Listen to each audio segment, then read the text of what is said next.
Hello and welcome to Urtheart's Boombox, where we're doing a post-E3 special, or at least post-E3 presentation special, because the rest of the show is for people to discover.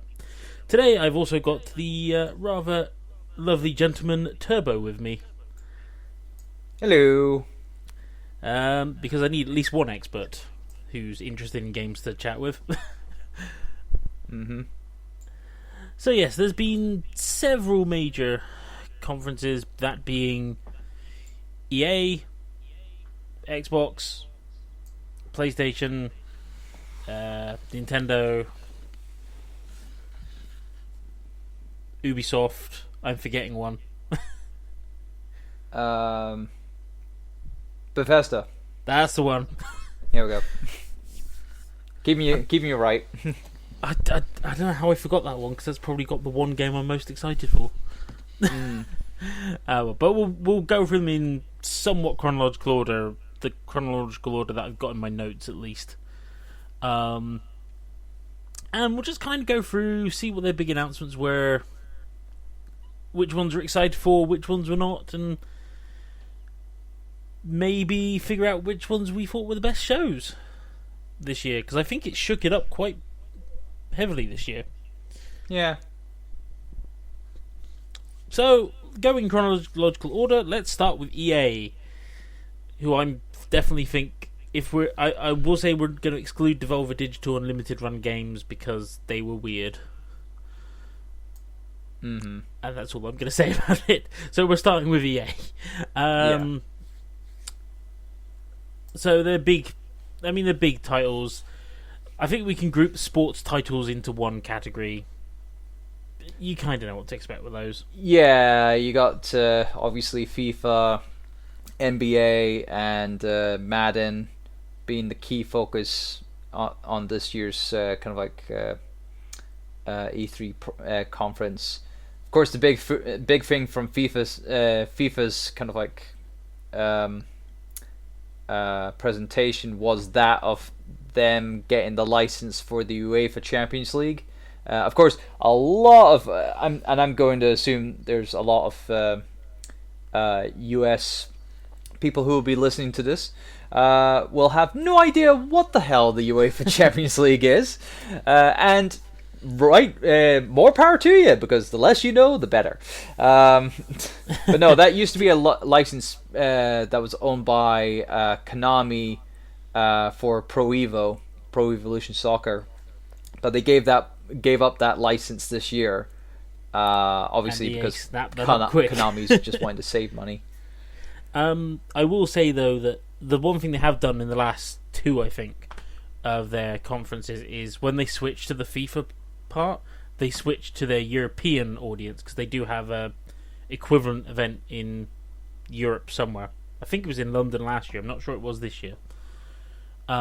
Which is probably a wise idea, because their American audience doesn't probably care as much about soccer. Well, the stream was still like the US stream was still like for people who were watching the stream from the US and whatnot. They saw that presentation of the FIFA with FIFA and the Ultimate they streamed it, UEFA Champions League stuff. I think what it is though is they have more of the FIFA pods in the European one and more of the Madden pods in the American one. No, I think it was even. I wouldn't know, because I wasn't at either of them.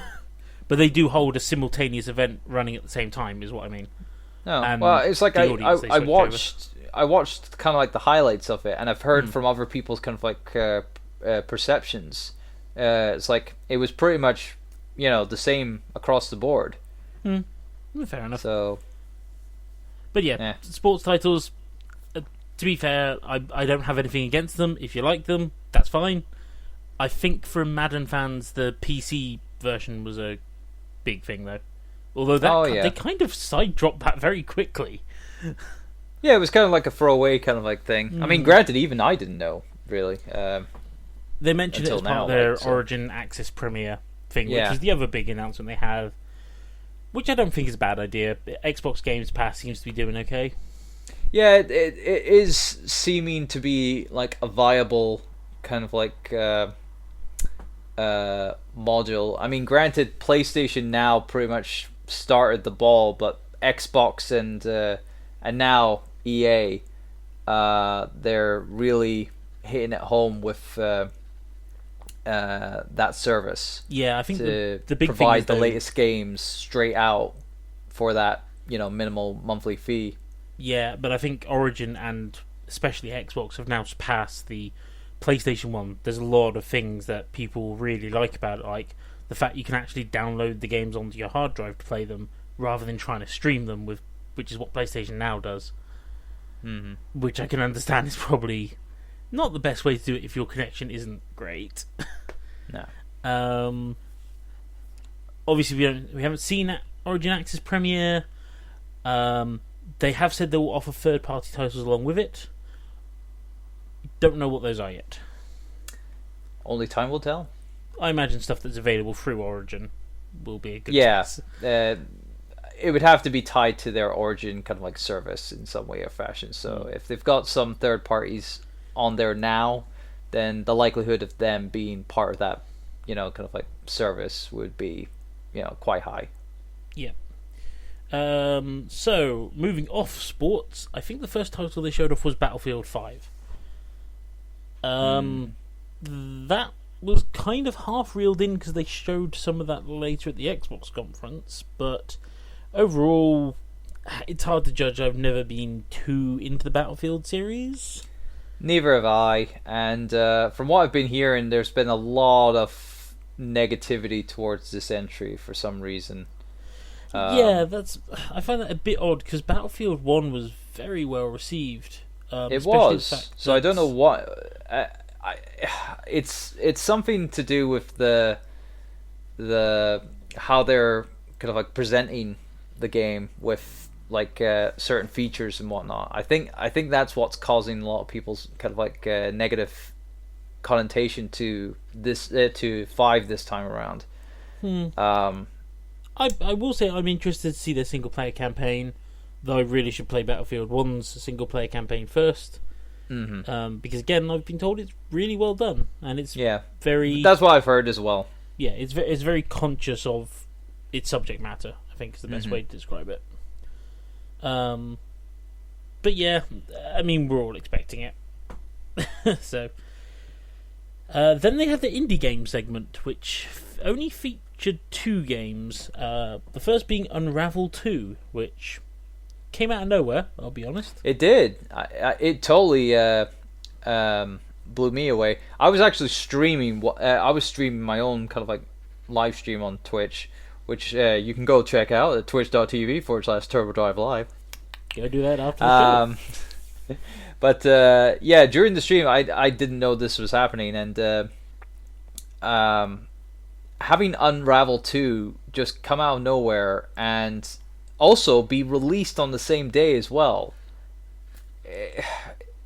They did a Saturn on us. I don't know it's that bad a thing. People weren't prepared for it, though. No, I agree. People weren't prepared for it, but there wasn't. I think the one thing is because EA's one is a whole day before the next one comes out. That kind of gives them advantage. Going, hey, you've got this whole day while you're waiting for everything else. Here's a thing. At the same time, I don't know how well the first one did. They made it sound like it did really well, so I'm surprised this didn't get as much of a fanfare. Yeah, I mean, I personally liked the first one, but after seeing the second one, because obviously the second one here, it's a co-op adventure, essentially. Although you can play it on your own, if you choose to do so, but it is primarily designed for 2 players in mind, and that totally throws me off. I've also noticed on a couple other things as well for the game, like they've got now like speedrun challenges to it, which I am not a fan of either. I don't like that being a predominant feature for games. I like it as a side thing, like Time Attack and like Sonic games, where it's not focused too much, but it is a focus on this for like completion and stuff like that. And it's just I loved the first game so much. I thought the first game was fine on its own. It didn't need to have a sequel. I was happy with just the first game, but second game, even though I was surprised and I was intrigued, after closer inspection and time to reflect, I'm just not feeling it. Maybe get it on a sale. Maybe. You never know. You might be pleasantly surprised by it. Yeah, might be a game's PS Plus game for free 1 month down the line. I'll keep an eye out for it. That's entirely possible. I must admit, it's hard for me to really gauge it because I've not played the original, and it is one I want to play. As I said, I'm just surprised it didn't have as much fanfare. I think I will say the one thing I did discuss with someone else was, can you remember when the lead developer came on stage for the first one and he was shaking like anything really? Yeah, that was like true kind of like emotion for that, and he still had that kind of like nervousness of being on that grand stage. He's definitely a bit more confident than he was last time. He was a bit more confident, but he still had a bit of tweaks here and there. Also, that's probably the only E3 technical error I saw during the whole thing, and it wasn't a very big one, where the level hadn't been loaded in advance. Yeah.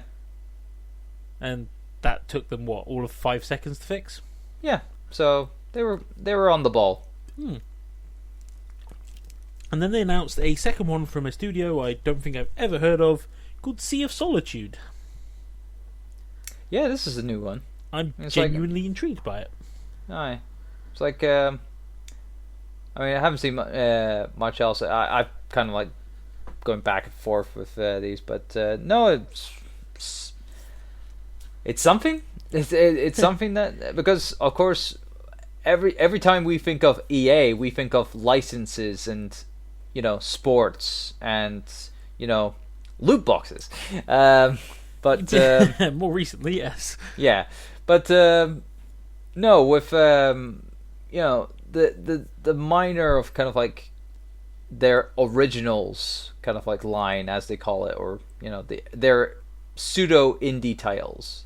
Their indie support scheme. They're very glossed over essentially, and this is another game that I fear might get glossed over again.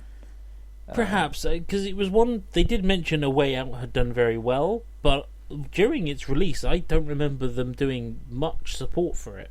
No, but I mean, granted, there was marketing online at least, but not to the same caliber of, say, it was a like digital only release, though, wasn't it? A Way Out only came out digitally, didn't it? No, it got a disc release. Oh, did it? Huh. It just got a very limited run of disc prints, so. But that one is very co-op focused. I think that's co-op only. Then we had, let's call it the Star Wars segment.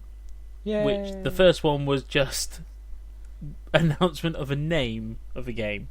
Yeah. So everyone knows Respawn, the guys behind Titanfall, are working on a new Star Wars game. They announced the name of it, which is Star Wars Jedi Fallen Order, and they announced that it was taking place between Episode 3 and Episode 4. So thanks for being around Force Awakens, but you are no longer needing to be around anymore. Bye bye. Unfortunately, Disney did retcon it. So yeah, of course. So although I do believe, from what they said, it sounds like you're actually one of the Jedi being hunted. So it's a different perspective. Yeah. Although, again, someone else mentioned this. If you're going to get someone to talk to the developer about Star Wars, make sure they know their Star Wars canon. Ooh, between Episode 3 and 4, that sounds delightful. No. No. You got all of this now. It's the time when the Jedi are being hunted to extinction. That's not a very nice time. And then we had Star Wars Battlefront. I can't even remember the name. Battlefront 2. With their "Hey, we're trying to make it up to you guys" segment.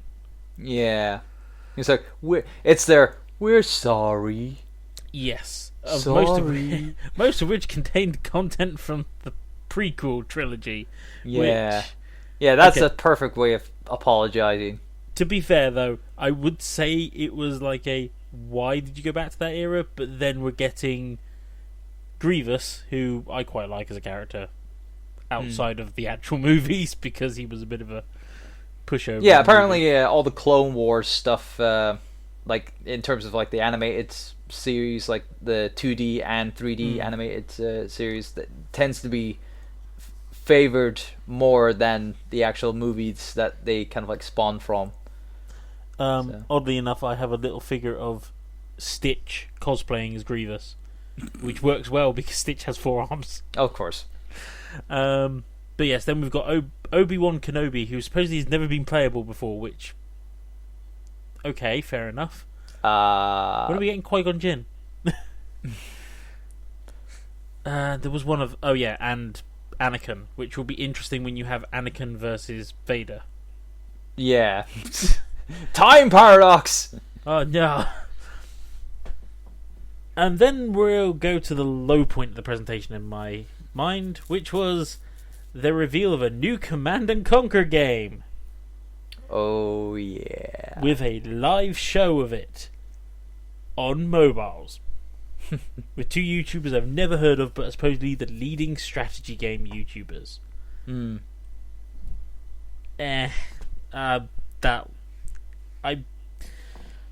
They have come out saying, please give it a try before you judge criticize us. Yeah. Which, to be fair, fine. I'm happy to give it a go if it's free, which it is. Apart from that, it's only free in America at the moment. It's not available outside of that. Of course. Yeah, trust me, releasing stuff on the app stores is hard. So yeah, but it's not... I can tell you now, it's not what any Command and Conquer fan wants out of the series. No, this is definitely not a Command and Conquer game that fans of the franchise have wanted to come back to. It's like ever since the cancellation of, I believe it was 4. No, wait, they did release 4, but it was like... Did they? It was since after that, and the announcement that they were kind of like cancelling the series. Yeah, I think Generals 2 was where they cancelled it. Or something along that line. But here's the thing: if you'd have said this is to tide you over until here comes Command and Conquer Ultimate or a HD remake of Tiberian Wars or something, I think it would have gone over fine, and people would have been gone, okay, I'll give this a go, but you better bring me that one I want. The fact that this is hey, this is the new direction for Command and Conquer. Yeah. Now, to be fair, reading one of the interviews, they did say, look, we want this game to be accessible to the old fans and the new fans, which is why there's loads of references in it. But yeah, it's just not what the Command and Conquer series is known for. No. That's a complete write-off on my list, to be quite frank. But it was even on my radar, so...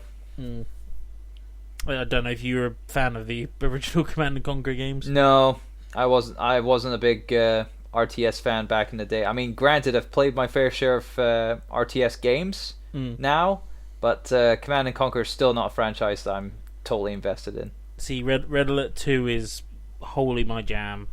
I loved it. Haven't played it for ages, and I'm terrible at it, but I loved it. And then they closed out with Anthem, which is charitably, I suppose, described as Destiny but open world and with jetpacks. Which, to be fair, jetpacks does make things better. I'm not going to deny that. Yeah, how they obviously went about obviously focusing on this for the end of the conference, understandable, but yeah, there's a lot of contradictions from what was presented last year for this game, where they did have in the original presentation they had like loot boxes and whatnot. This is going back to their negative feedback and whatnot. So now they've took that out, and now they've got to try to replace that with another kind of like system. Well, to I think reward there's still players with and whatnot. I think there's still cosmetic payables. They might be in loot box form. I don't know. Now, where I find this one a bit odd is obviously this is BioWare's next big game. Yeah, they're very known for their narrative stuff. Mm-hmm. This one looks like it's going to be more action heavy, and from my experience, BioWare's action parts of their games are the weaker parts. Yeah, they're kind of like combat can be quite bad. I mean, granted, what was it? When you incorporate the RPG element, which was their specialty, they tend to be amazing at it. But in terms of like, since Mass Effect 2, their kind of like, structure for gameplay has slowly been going downhill. And if that's the case with Anthem, where they're primarily gonna be trying to focus on the action gameplay style, then yeah, that's gotta be very difficult. I mean, I believe it'll still have some RPG elements to it, because even it'll have some dialogue choices of some sort, I would think. Supposedly that only affects like your home world, and everyone's got their own unique home base, but then you go out into the wider world and then it's shared with everyone. Yeah, it's gonna be.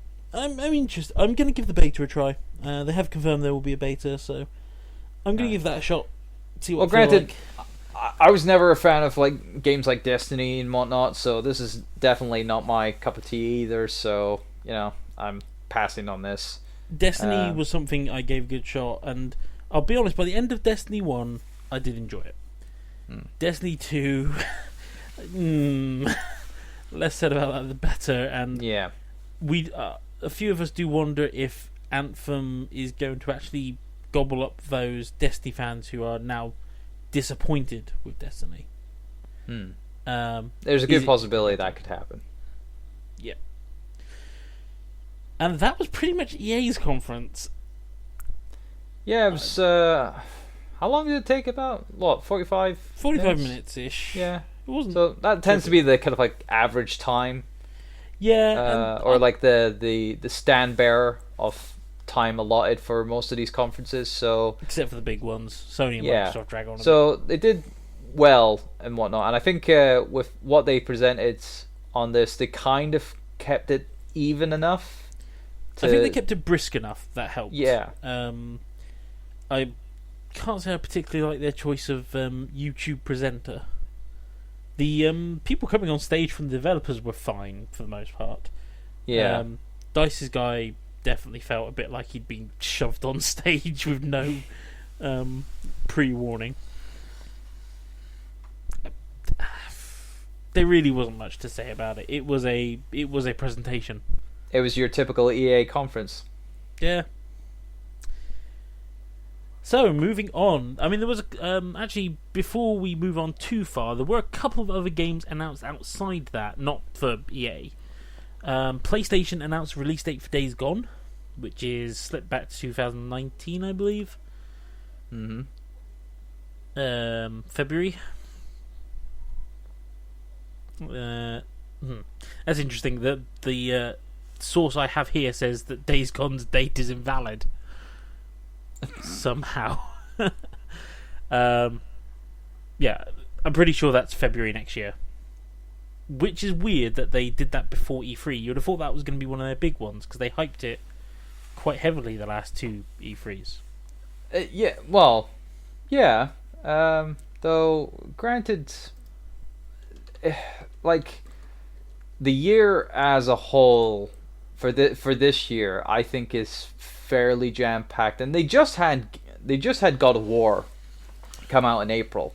True, and they've got another game coming out before the end of the year. In fact, in September. Yeah, so in reality, then they don't need to have Days Gone to be part of 2018. No, they can afford that. I agree with that. It just feels a bit like. I suspect we'll see more at PSX, which they held in December. But Days Gone honestly felt like they were... Because they did 5 days of announcements before their conference, where they also announced a VR version of Tetris by the guys at Rez. could be interesting. Yeah. But yeah, that was the announcement after that, and I was kind of like, isn't this one of your big games? Why isn't this in the main conference? That's all I kind of thought about it. Mm. The other one they announced was, I'm not going to remember the name of this, Twin Mirror, that's it. Aye. It was all cinematic, so I couldn't say we have anything really to go off yet. No. So yeah, that was a few of Sony's ones. Outside of that, IO Interactive announced Hitman 2. Yeah, this was way before the conferences started. This was a week They announced before. this on, what was it, the Thursday, Friday beforehand? Thursday, or one of the two, yeah. Yeah, so it's like well in advance, and I'm actually surprised that they, like IO Interactive, are still working on the series after the reports that were made beforehand, where Square was not wanting to continue it, I believe. No, so they IO became independent. It was actually quite a nice story. Square were. It wasn't the fact that Square weren't too keen on it. Because Hitman didn't do terribly. It just didn't do amazingly, as far as I'm aware. I think it picked up once they released the full version on disc. But which they've just done again. Yeah, but Square weren't. I think Square weren't sure where the series was really heading, so instead IO Interactive went independent, and it was kind of a mutual agreement leave. So Square weren't just getting rid of them. It was a, hey, we're happy to let you continue the series. Because the thing was, you would have thought if they'd let IO Interactive go, they would have kept the IP, but they let IO keep the IP as well. So now Warner Bros. Is on publishing duty, but that's it. IO Interactive have complete control. And they've got a good release date with 13th of November. They're avoiding October. Good. It's jam-packed enough as it is, as we'll see later on. Yeah, so, Hitman 2's thing. This time they're not going episodic, though. They're just straight up full release. Good. Outside of that, the other big title that got announced was Dead or Alive 6. Yes. I'm personally looking forward to this. I definitely liked Dead or Alive 5 with its last iteration of Last Round. But the only problem I did have was its DLC content, which was very, very needless. Which was brought up in interviews and whatnot, though they haven't elaborated on what they plan on doing for downloadable content moving forward for 6. Yeah, I was going to say, wasn't there 6 season passes? 7, actually. 7? Wow. I missed one. Tons, and it was all costumes. Which? The vast majority was costumes, and you had like a few fighters here or there added into it. I'll be fair. The with cosmetic 6, stuff, if you want to pay for it, you pay for it, I guess. But yeah, but with 6, they are focusing a lot on refining the fighting for it again. They've introduced a new kind of like power mechanic, I believe they've called it, where you can hit devastating attacks based on a meter that can be filled up through kinetic punches and holds and stuff like that. I'm hoping they don't do what Blaze Blue Cross Tag Battle has done, which is out in America and comes out later this month in Europe, because some people really still don't have an idea of global release dates. But almost half their roster is DLC, which is I wouldn't think Dead or Alive 6 would actually do that. I would hope so. When it came to 5, their roster was quite complete. They only had like a few characters as DLC. And then when they made it free to play, for PlayStation, and I think they did this for PC as well, Yes, and Xbox as well, I believe. Where they had I think it was like Hitomi as the base character, or Kasumi, and then you could buy the extra content. But the choice of buying the disc version and having the entire roster playable was still available. So if they do go down that route again and want to do it that way, fine. So long as they have the option for both people who want to just buy whichever character they want to have, or have the one person who wants everything on disc and all every character available. So yeah, maybe with less cosmetic DLC this time. Yeah, probably which I think they probably have taken that into effect, cause was it the cosmetic kind of like design for the characters so far, especially for Kasumi, because Kasumi is definitely a lot less revealing now. She's obviously not less revealing. I mean, like I know what you mean. She's more covered up this time around, like a ninja should be, because she is a ninja or shinobi.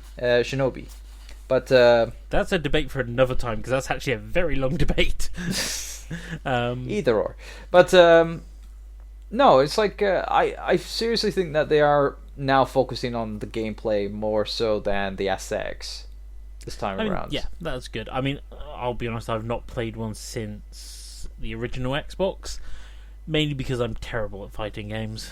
Well, I'm not too great myself, but I'm quite competent in Dead or Alive, because Dead or Alive was always my franchise that I went to when it came to fighting games. So, I'm looking forward to number 6 when it comes out next year. Cool. There are a few other small announcements outside of that, but let's get on to Xbox's conference, because Xbox definitely had the most games, I would say. I would have to agree, actually, because there was a lot to talk about on that conference, both exclusive and indie, and even in terms of like new games revealed. Well, not only new games revealed, but also like new partnerships, essentially, which we'll talk to later on. Well, we'll get to that. Let's try and do it in as chronological order as we can. Yeah. Mainly because my list has it that way. So first up, Halo Infinite. Not really showing much other than Master Chiefs. No, and many people are speculating that it's gonna be a battle royale game. I think that's unlikely. Especially you never know. I think it may have a battle royale mode in it. However, from what Phil Spencer was saying, that it's going to be one of Master Chief's biggest adventures. So you are playing as the Master Chief in that. So. There will at least be a mode where you play as Master Chief, which will have to be storyline. The battle royale mode will probably be where you make your custom Spartan again, which I'm fine by. Yeah. I still hold that my favourite was Halo 4. Just because I love the Spartan Ops mode, in all honesty. But yeah, not really much to say on that one, other than, hey, if you've got Xbox Games Pass, you'll probably get it free. Essentially, yes. But it's not coming out anytime soon. I don't even. I would think it would be 2020 at the latest, at the earliest. 2021 at the latest. I'd actually say 2020 at the latest. Yeah. I think we may see some of it released, even if it's just a beta in 2019. Yeah. Okay. But yeah, not much to say on that one. But then we got Ori and the Will of the Wisps. I'm pretty sure this was announced the year before. Yes, it was. Of course, this one had a lot more in terms of gameplay shown. And to be honest, it's looking beautiful. It is. It is definitely one of the more beautiful games for... coming from an independent studio, essentially. Ori and the Blind Forest obviously was a cult smash. It must have done well enough for a sequel. Well, good enough for a sequel. Yeah. With this one, obviously the kind of like gameplay is more. I think it's obviously a lot more hack and slashy than in Blind Forest? Because I think Blind Forest was closer to an RPG, I would think. Yes, I'd say it's closer to a Metroidvania. Right. So, all right. So it's still kind of still there, I guess. I think it. I mean, let's wait and see where it comes out. But it's one I'm looking forward to. I wouldn't. It's not too far away for it, I believe. I don't think they actually confirmed a date though. Well, I think it would be this year though. If it was announced last year and it had a reveal trailer, and then this year they had a trailer. Cuphead got delayed by like 2 years. So. Oh. Well, we'll see. And then we had a brand new game announced from Software. Sekiro Shadows Die Twice. Yeah. At first, I actually thought that they were going back to Tenchu. But no, it's well, from what I can see from that, it's slightly better than Tenchu essentially. Because well, that's a good sign. Yeah, because Tenchu was had a very archaic kind of like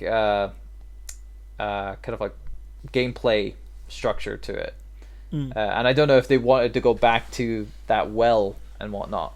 But no, it's definitely a lot faster pace. It's definitely a lot faster paced than the Dark Souls series because there's a lot more movement. That does make me wonder. It definitely looks like it's going to be a bit more open and free than Dark Souls. Does that mean it's not going to be as punishing?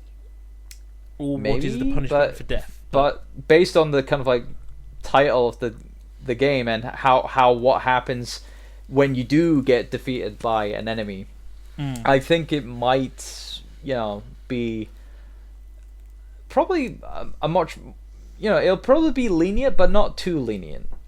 Yeah, I think it'll be more lenient than Dark Souls, but it'll still be their traditional hardcore. Yeah, it'll definitely, entice those Dark Souls players to pick up. Definitely. I think so, but I wonder if it's an exclusive. If it's an exclusive for the Xbox, then it definitely gives Xbox owners a one-up from them not getting Bloodborne. Bad news. It's not exclusive. Dang it. They've confirmed it will be for PlayStation 4 as well. Shucks. However, Windows, I don't know if it's going to be Steam or Xbox, PC, Windows 10, I guess. But I'm interested to see more of that. I think that one's still in very early stages. So. Yeah. And then we had Todd Howard. Hi, Todd! So, first announcement was Fallout 4 for free on Games Pass. Okay. Yeah, Fallout 4. If you wanted Fallout 4, you got it on release. If you didn't want Fallout 4... I was going to say, in recent days where they've been putting Fallout 4 in as a packing game for, every Xbox sold. And every yeah, it's like, I think everyone's got it, but it's kind of redundant. Although, granted, it gives people to the opportunity to trade it back in, I suppose. Maybe. I will say, if you haven't tried it and you've got an Xbox Game Pass, give it a shot. I personally prefer Fallout 3, will admit. And then prefer Skyrim over both of them, but we'll get back to Skyrim later. Yeah. But then there was the big reveal for Fallout 76. Yeah. However, I want to come back to that in Bethesda's conference because they did a lot more details in that one. Yeah, we'll do that then. Yeah. Also, it's a Bethesda game, so. Next, The Awesome Adventures of Captain Spirit. Now, this is something I was intrigued with because it's done by Don't Nod. It's part of the Life is Strange universe. So, and from what I can tell, is obviously you're playing this kid who has who's uses his imagination to go on these adventures as Captain Spirit and whatnot, and it kind of like goes between the real world where he's imagining things and then his imagination world, and that's kind of intriguing to me. I love how Don't Nod has been working on character development and from the Life is Strange game, and I'm really looking forward to this. And it's a free download as well. It's free to play. Is it available on multiple consoles, or is it Xbox? Yeah, it's multi-format, I believe. So I must admit, I didn't look too much up on this one because I've not played Life is Strange yet. It's on my to-do list. I do actually own it. But narrative games aren't my strong point, I will admit. So this was probably not for me, but I'm glad to see Don't Nod ball quite quickly rolling ball, because they've had Life is Strange prequel and Life is Strange 2 recently. No. The prequel was done by another studio, which was Before the Storm was done by another studio. It was Deck 9, I think they were called. Okay. I imagine they still had something. The sequel is non-existent at the moment, but they are working on it based on recent kind of like interviews and whatnot. And their previous previous game that they were worked on before Life is Strange, Remember Me, was a flop. But their most recent release, Vampire, is shaping up to be a very good game. So they have been working quite diligently and trying to make up from the false start that they had with Remember Me, and then working on gained reputation.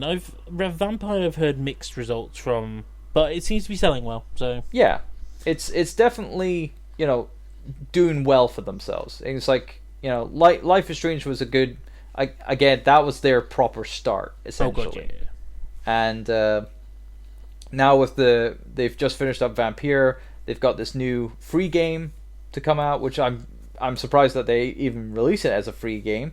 But it's like, and this is obviously to help build up to Life is Strange 2, which is good.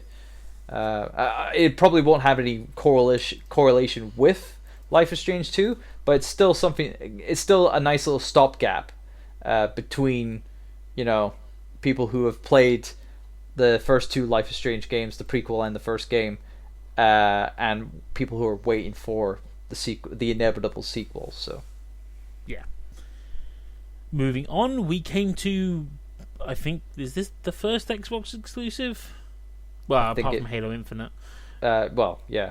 And kind of Ori, although I think Ori will come out on Steam. So we come to Crackdown 3. Yeah, Sumo Digital. It's like they must be knackered after this, because they've been working on this for yonks. I think the other title for this now is Terry Crews Simulator. Yeah, Terry Crews is front and center, prominent in selling the shit out of this. Yeah, I mean, I don't really know there's much more to say about it. It still doesn't look like much has changed. We do have a release date now, though. Yes. 22nd of February. Yeah.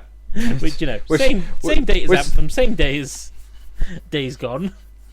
Yeah, and it was pretty much like a year after its initial release date. A year and 4 months, because it was meant to come out with Xbox One X, wasn't it?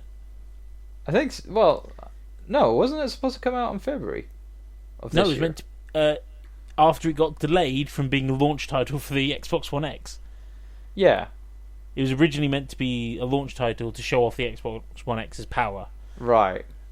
Then it got delayed to February. Then it got delayed again. It's like... per Sumo Digital. Yeah. It's like, well, we assume it's their part that they've been working on, because remember, Sumo aren't the only studio working on it. No. I thought they were kind of like the main developer for it, but if not, I'm not 100% sure. That's me. Shut up. I don't know. I think they are for the single player, but not the multiplayer. Or there's help coming in for the multiplayer, something like that. But no, it was still decent enough. I mean, I'm not gonna pick it up, but I mean, I've got an Xbox Live. I've got an Xbox Games Pass at the moment, so might as well get it free a shot. Next up was Metro Exodus. Honestly, I like the look of it, but I don't think it's going to be for me. But anyone who's been looking for another Metro game, I'm sure is going to be pretty happy. Yeah, a lot of people who've been waiting for this to come out are really getting on board. Getting on board that train that was in that presentation. Yeah. unfortunately, also the same release week as all the other February releases at the moment. Yeah. So right now, at the moment, without spoiling any of the other games that are gonna be talked about in this podcast, it's like October and February are the months that are chock-a-block right now. And at the moment, in February, it's all 1 week. Yeah. So, moving on from that, we have Kingdom Hearts 3, which is going to be mentioned a few times because it's had 3 separate trailers. Each with their own kind of like exclusive world to talk about or like showcase during that. No, Square Enix's one just had a few more plot details. Didn't actually have any new worlds. Right. But Xbox's one revealed Frozen, which made a lot of people sigh. I'm going to be quite honest. If I was Disney or Square Enix, why would I not put in the world that's probably made Disney the most money and is the most popular with kids in the last 10 years? That is true. That is true. And then my other option is I want Elsa as an ice mage. I will happily take her as an ice mage on the team. I'm sure she will be kind of like a summoning feature in it, because as the gameplay showed in that world, Sora does get the ability of freezing like enemies and whatnot. So yes, that sounds like that's so. One of the features they've said for it is each world you'll get a unique keyblade for that world, and those keyblades will do transformation stuff that let you do, like in the Toy Story world, you get like a rocket, and I'm imagining the Frozen one is the one that gives you the ice skates and stuff. Yeah. But I'm not going to say any more on that one because actually a lot of the other stuff it revealed was quite spoilerific for the story, to be quite frank.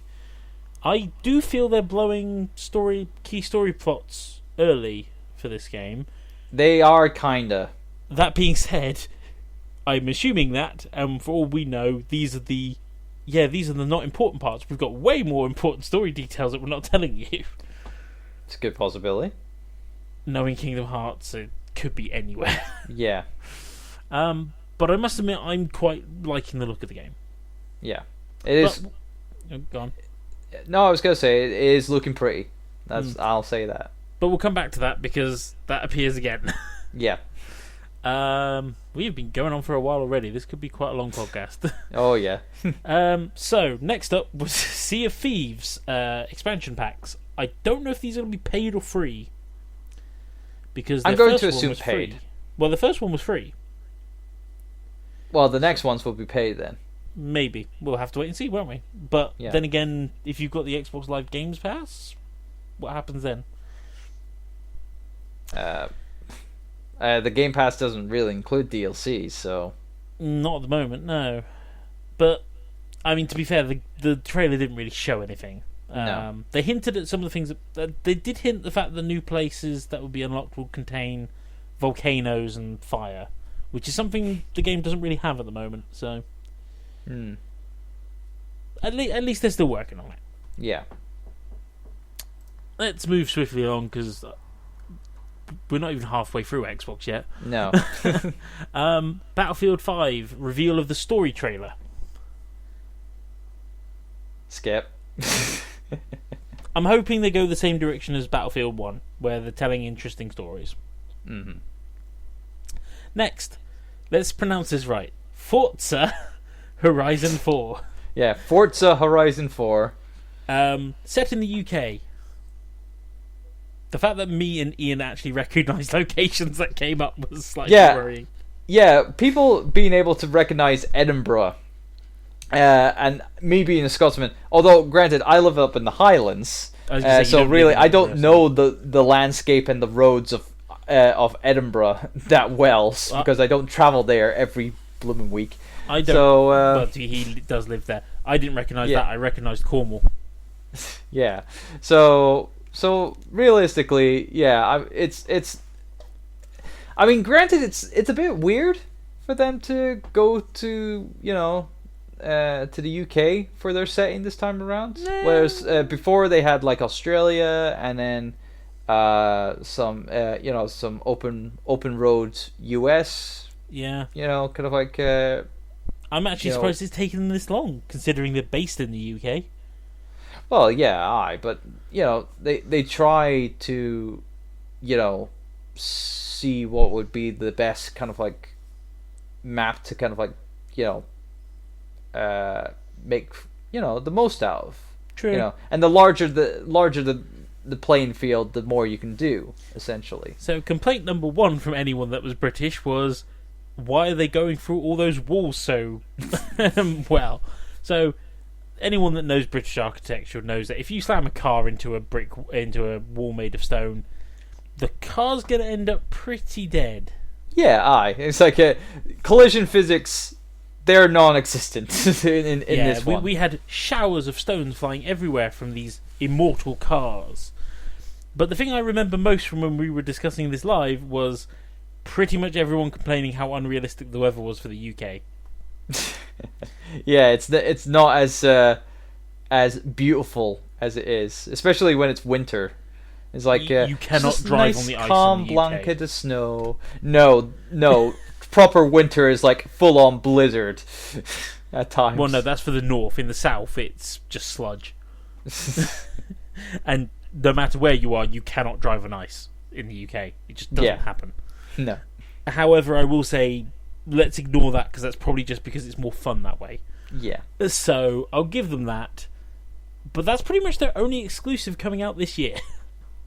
Essentially, yes. Apart from unless Sea of any of Thieves. their other stuff that we're going to talk about just now, or coming up, does somehow come out this year. However it does. There's only one other one. I'm talking about like mobile stuff. Oh, that one. Yeah, I'm not sure how to count that for an Xbox One exclusive. Because it won't be on Xbox One. It's a Microsoft property.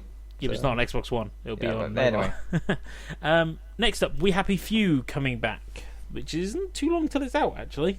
Yeah, it's getting its way.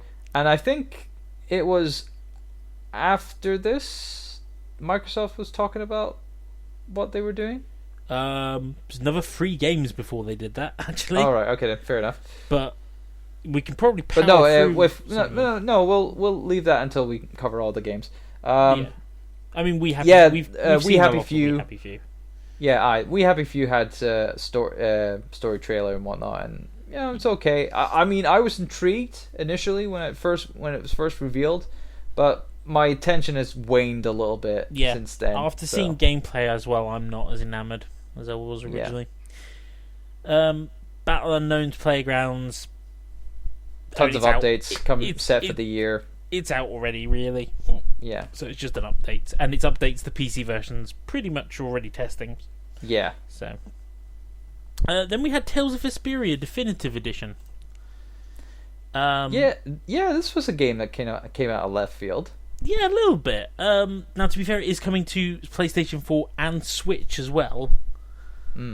However, it is also coming with all the DLC that never got released. Yeah, which I found baffling. I don't know why it never had its DLC released on to the West at all. It's actually more common than you'd think with a lot of these JRPGs. Well, hey. Well, it's good that they're thinking of taking getting this re-released and also putting it onto more consoles as well, because I believe this was only on Xbox 360 I think beforehand. You're right. Yes. Yeah. So no definitive release date, but they are trying to get out before the end of the year. Yeah. The Division 2, quite a big reveal for them actually. This one's coming out in March next year. Aye. They actually had quite a lengthy gameplay trailer for that as well. So again, very heavily scripted. That's the problem. That's the problem with some of their gameplay, gameplay presentations, especially with the Forza one. That even though they had people at those pods, that is not realistic whatsoever. That was like very heavily scripted. It was probably gameplay footage, but it was definitely scripted, and it was already done ahead of time. It wasn't live. Certainly, most of it was not live. There may have been one or two bits that were. Division 2, though, I mean, it's more Division. Yeah. I don't know what to say about it. I didn't enjoy the first one, but that's just me. Yeah. Well, I wasn't interested in the Division at all, so yeah. So it was a pass on me. The big one, actually, they didn't make that announcement until their to Ubisoft's conference. Again, I'm surprised they did that when Ubisoft have their own conference, but we'll go with it. Yeah. I guess Microsoft just gave them a check and said, "Hey, announce something special on our stage." Maybe. Ubisoft's conference was fairly packed, so I wonder if it was more they just wanted more screen time. Maybe. And then Microsoft actually stopped with the games and announced studio stuff. Yeah, this was pretty much Microsoft just showing how big their dick is, or their wallet for that matter, because they were buying all these studios, and there were some real surprises here. Yeah. Well, the first two studios they announced were brand new studios, but then they announced. I'm gonna have to look these up. One of the big ones was. Well, let's go with the ones that were a bit more obvious. Playground Games, who've done Forza for a while.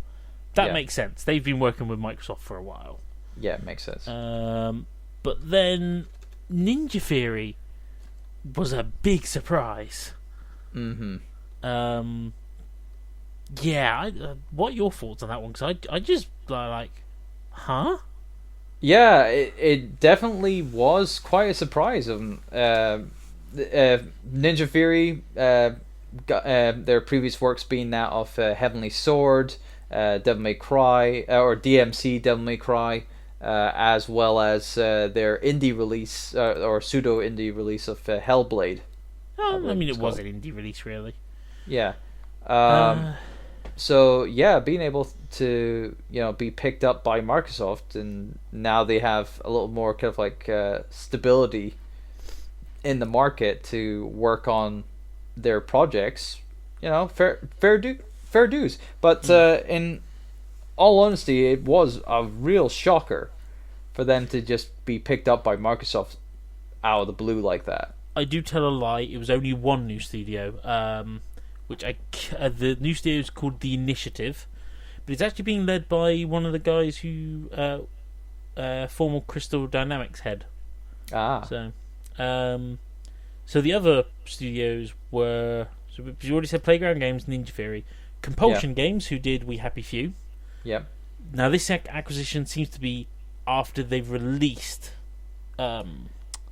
We Happy Few. It'll be like a Mojang kind of like deal where they have those like versions on contracts, so they have to meet those contracts, and that means they're still working with Gearbox, which is interesting. Yeah. But the other studio was Undead Labs, who made State of Decay. That makes more sense because State of Decay 1 and 2 were pretty much Xbox exclusives with Steam. Yeah, I mean 2 just came out literally weeks ago, and I think it's on PC. Yeah. As well. So yeah, bit of a surprise, but most of them made sense. Mm-hmm. Next up, Square Enix bringing more love with Shadow of the Tomb Raider. Again, a decent kind of like showcase on the Microsoft stage, but of course it's more. They did show off more on Square's own kind of like presentation. Yeah, we'll probably skip through that through their presentation because a lot of their stuff was just repeats. Yeah, with a bit more gameplay footage. But yeah, it's shaping up to be fine, and it's scheduled for September. So for people who've obviously enjoyed the Rebirth series, as I'm kind of like calling it, that and Rise of the Tomb Raider, are probably gotta look forward to this next entry. My only worry is maybe getting a little bit stale for some of those players. Yeah, it's probably like this is now probably like the 6th year. Yeah, this is their third game. So because you have the release, then the Game of the Year edition release, then the next one, then the Game of the Year edition release. Yeah, the 5th or 6th year, definitely. Yeah. Next, we had something that definitely came out of left field, but probably not unwanted if you're a Tony Hawk's fan. No, yeah. Session. This new IP. Everyone thought it was gonna be like Skate 4, Which has but been no, heavily it's a rumored. new game called Session. But it didn't have. I don't think it had a publisher or developer on it. It does have a developer. The developer is Creature. Yeah, Creature Studios. I don't know why Right. Crete and Chur are two separate words. Right. That's a new one then. So Yeah, no, there must be a new studio. Might be a studio that just wholly dedicated to skating games. We'll have to wait and see. yeah, They showed. I think the footage they showed was in game. I believe so. Wouldn't say it was representative of how you're going to play, but it was definitely in game. If it's anything to go by, it probably would take aspects of what Skate introduced. Yeah, some the Skate series was Skate. the Skate series as a whole was the definitive, skating experience in terms of like control and physics and whatnot. Was Tony Hawk's tend to be more archaic or archaic, or arcadey? Sorry. Yeah. So for people who have been wanting a Skate 4, this is probably the best you gotta get. Moving swiftly along, we then had Black Desert. Yeah, a game that's been on the back burner for a long time for a console release. It's been on PC for a long time. To be fair, now. there's only one MMO that I've seen that's been able to do console well, and that's Final Fantasy XIV. Yeah.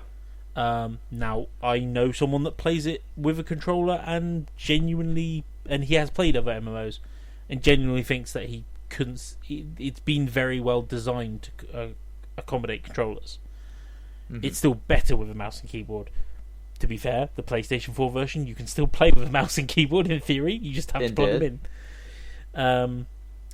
But it'll be interesting to see how Black Desert does. I honestly couldn't tell you. I've never played I'm the same. I'm not an RPG MMORPG guy myself either, so it's just for people who are looking for something on the Xbox One, keep an eye out. Yeah. Then came one of the bigger announcements from Capcom. Devil May Cry 5. Yes, Devil May Cry 5. This I was really, really interested in because I played Devil May Cry 4. 4 was my entry point in the series. It was quite bad for me to jump on board on that. And at the time, I was, a little indifferent, but I've grown to it a little bit more. And now with 5 being a continuation of 4, I am looking forward to this new entry. So a lot of people are happy that about the character selection. This is thankfully not a continuation of DMC. No, of course not. I think a lot of people are okay with the main character because he's the main character from 4. Yes, Nero is more is more accepting than the DMC Dante that we had from that game. And Noctis, of course. I mean, Dante returns. Yes. That image. There's a meme image of young Noctis, old Noctis from Final Fantasy 15, and then Dante, and it fits far too well. Yeah. He does make an appearance at the end. There wasn't much gameplay footage. Well, there was gameplay. There was kind of like action scenes and whatnot, but nothing too. All focusing on Nero's kind of like action rather than Dante. Well, we don't know if Dante will be playable kind of like role Dante plays in the game will be, obviously talked more closer down the line. Yeah, Q2 2019 we've got at the moment for that, so a little bit. Yeah. We then had Cuphead DLC, The Delicious Last Course. Yeah. Going to point out, Delicious Last Course. Yes. Clever. Introduces a new playable character, which I assume will play exactly like the other two, but it would pretty much be the case then. Although I will point out, she got leaked by Funko Pop, who were selling an exclusive Funko Pop of her. However, I think they're doing the one that was in the game originally, so maybe. I'm not sure. Yeah. I see no harm in this. From what I hear, some of it takes some ideas from stuff that got scrapped from the original game. So Only makes sense. yeah, It's like the game's been quite successful on both PC and Xbox, so I'm just surprised it's not getting a release on PlayStation yet. Oh, so. I thought you were going to say Switch then. No, not on Switch. Jeez. Well, I think Microsoft paid for it to be console exclusive, so Fair enough. I think they also helped pay for the development, which is part of it. All right. But yeah, more Cuphead. What more can we say? Up next was Tunic. Yeah, this is a very interesting one. Kind of like a isometric Zelda game. Yeah, I think that's the best. With way a to cute protagonist. Again, I think most of the stuff we saw was gameplay footage, so I think it's representation of what it looked like, but it's not got a release date yet, so No.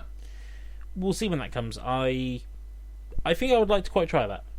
Yeah, it's definitely something that could be very enticing for people who like action adventure games and also like cute kind of like main characters and whatnot. And what's more cute than a fox with a sword going on an adventure?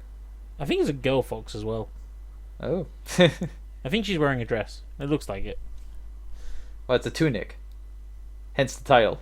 Yeah. Ignore me. I'm tired.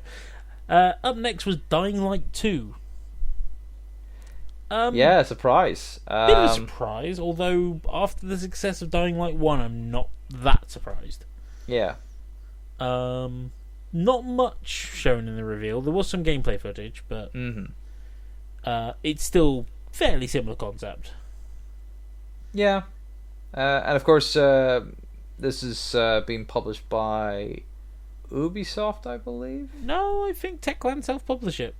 Because they they were a publisher so they before did, they were a so developer. when they talked about the choices and whatnot, that was on the Xbox conference, was it? Yes. Oh, I don't think it appeared in with Ubisoft one. So with their choice dialogue and whatnot, yeah, the kind of like decision making in the game's world can heavily reflect what happens and whatnot. So it's essentially almost going the same route as Dishonored. You know, yeah, I think I'd agree with you on that one. All right. That could be quite interesting. Unfortunately, I haven't played the first one yet, so how good a game it is, I don't know. But it must have done well enough if it's getting a sequel. So yeah, it's surprisingly it's basically what they took from their work on Dead Island. They just improved it on Dying Light. So yeah. Up next was the game that Steam leaked, ironically enough, Just Cause 4. What they didn't leak was the release date, and that was a surprise, actually, for me. Didn't expect to be coming out quite as soon as December. Yeah. And what was it? 3 was only out like a year and a half ago.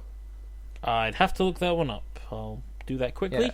I believe it was a year and a half ago. But yeah, what they showcased on the trailer, obviously much bigger kind of like stuff, more to do with your tether rope that you have, more vehicles, bigger explosions, the typical kind of like improvements that's made on a kind of like a game of this caliber. You're a little bit out actually, but it's almost exactly 3 years. Oh wow! 1st of December 2015. Oh wow! Huh. Interesting. So yeah, I think there's a lot of fans happy with that. Although Avalanche seem like they might be a bit stretched thin with that and Rage. But we'll get to that. Right. Well, I hope they've got 2 good teams then working on that. So next up, I'm gonna have to talk about this game as a trio, I think, because yes. Yeah. Although I think this list is now out of order for some reason. I'm sure some of these games got announced before this. So we had 3 new Gears games based in the Gears of War universe. Yeah. Which way do you want to start? The way they announced it? Let's go through how it's announced, essentially. So, Gears, Funko Pop. Yeah, Gears Pop. Oh, or Gears. There we go. Once you pop, you can't stop. Yeah. No. Yeah, the reveal trailer for that was like everyone was like, "Yes, Gears, Gears," and then Funko. Then Marcus the pop version of Marcus comes through and deathly silence. Oh god, yeah. And then It's the like creator no comes one up was getting it. to stage. This is a and everyone's mobile just game like, apparently as well, so yes.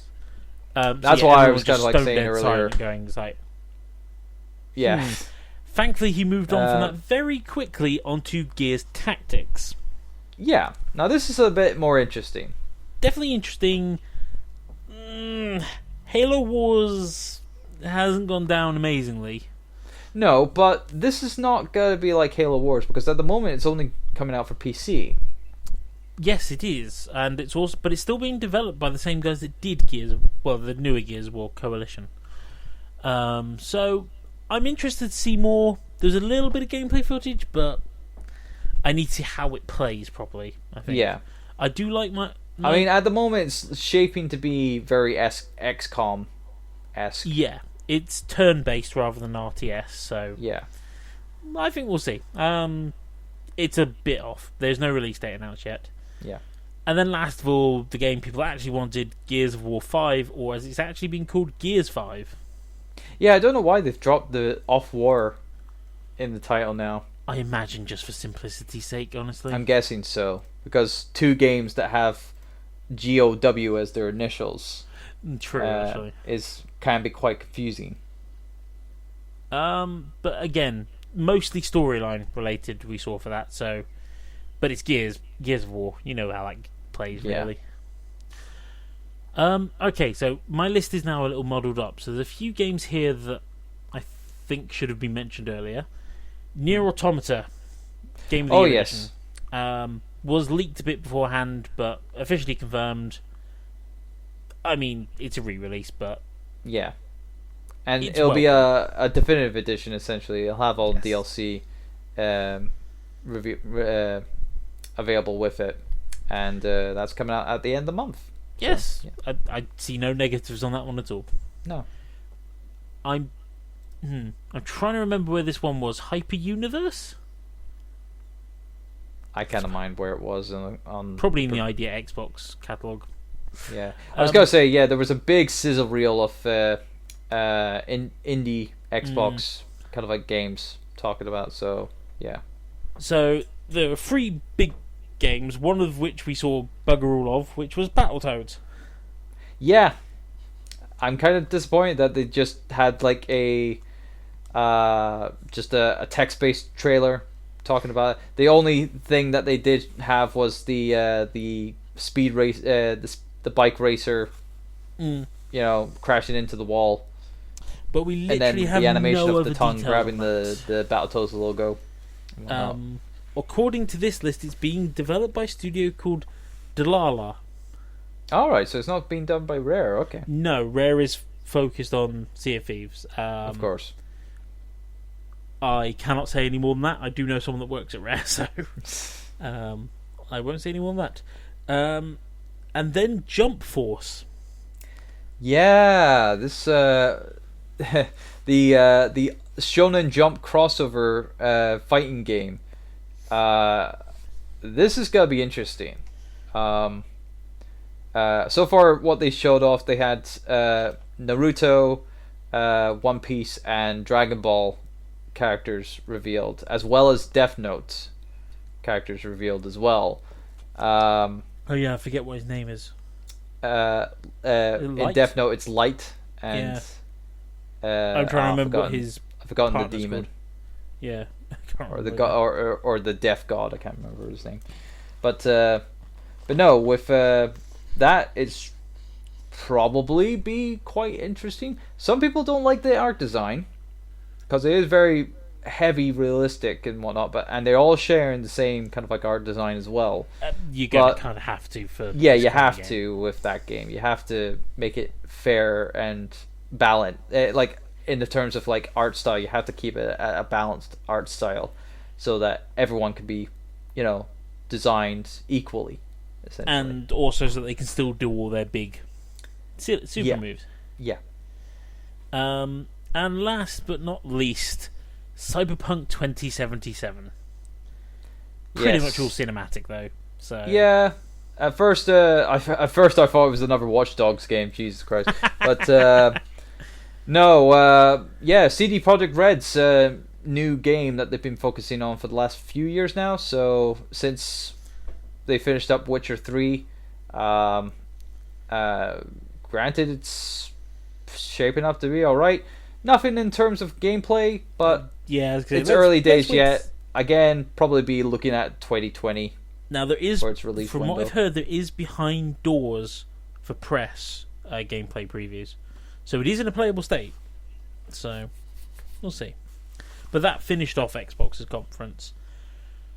Right. Whew, Xbox. They said they have 50 games. I mean, I think that included their mashup of indie stuff.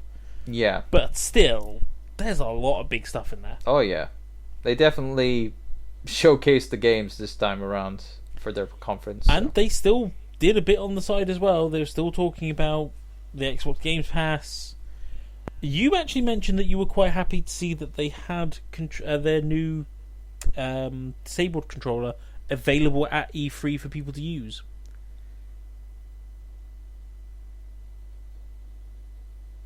Hello? Yeah? Sorry. I felt my connection dropped then. Oh, right. Sorry. You mentioned that you were quite happy to see the disabled controller available at the E3 conference. Yes, it was good that they had it displayed as one of the pods on the show floor. But of course, when it was being I'm using my air quotations here, used during the Forza Horizon 4 demo and whatnot. Obviously, we didn't actually see the person actually using that controller to its full potential. But it was still nice that they were showcasing it there. And also, to say that after the show, those get set up to be used by people. So I imagine that would have been a priority disabled stand, basically. Yeah. But it's good. And to be fair, that disabled controller announcement they did was something I honestly hope other developers take quite a bit of note of. I hope so. I mean, granted, what was it? We both know that Sumo Digital is totally behind that kind of like ingenuity when it comes to... A lot of the UK studios work quite heavily with special effects. Yeah. So I think this is something that they've been striving for. Yeah, because this is a standardized controller, which is the thing. I mean, yes, not every disabled person can use it, but actually, it's because it's quite compatible with a lot of existing tech. Yeah. It's a great standard base. Yeah. But yes, that's it for Xboxes. Honestly, I'm going to go now. I think they have the strongest performance.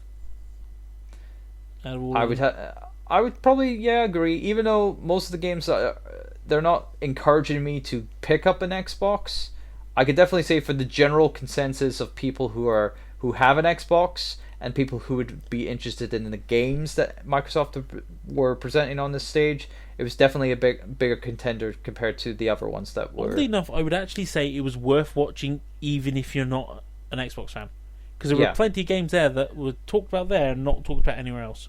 Yeah. Devil May Cry. Yes, because Capcom don't have their own, presentation. So yeah, not anymore. So let's move swiftly on because that took us a while to get through. Yeah, we're into the hour past an hour and 15. So let's keep going. And thankfully, I think that's the longest one. Yeah, Bethesda. We can get through some of these very quickly because they're just extensions. But first up was Rage 2. And this was our first see at the gameplay as well, so definitely not comparable to the first Rage. Yeah. Though, before we got to that, we had Andrew WK having a rocking concert. Fuck yeah! It's like totally down with some Andrew WK there. The audience, not so much. I think they were a bit confused, but Yeah, I think they were people not. like, They were not behind Andrew WK. It's like, are we so Ubisoft Philistines? conference? Where were they in 2000? Honestly, it's like Okay. Sven would be totally down to that. Jeez, I think Sven probably. I'm sure he was there. If he was as part of the audience during Bethesda's conference, he would probably be headbanging the shit out during that segment. But that was impressive. I think they've done the main theme for Rage 2. Yes, they did. It is part of their marketing tool. Bethesda using Andrew WK for Rage 2. So so it's only fitting. So at the moment, I'm a bit undecided on Rage 2. It looks cool. Yeah, it's. I mean, granted, I think you were bringing this up where it's questionable how they are going to incorporate the engine that John Cormack made for the first game and implement it, into this second game, or they just gotta go into their own kind of like deal and just have it as a action game. I mean, it's shaping to be like a bit like Bulletstorm to me. Yeah, I would say somewhere between that and Borderlands. Yeah, Bit more of the theme of Borderlands, more of the play of Bulletstorm. So yeah, if people are looking for the next Borderlands, I would definitely point them in this direction. And yeah, especially considering the rumored Borderlands 3 hasn't appeared yet. Yeah, so I'm going to say we scroll over the next two because they're just expansions. Elder Scrolls Legends, the card game. Enough said.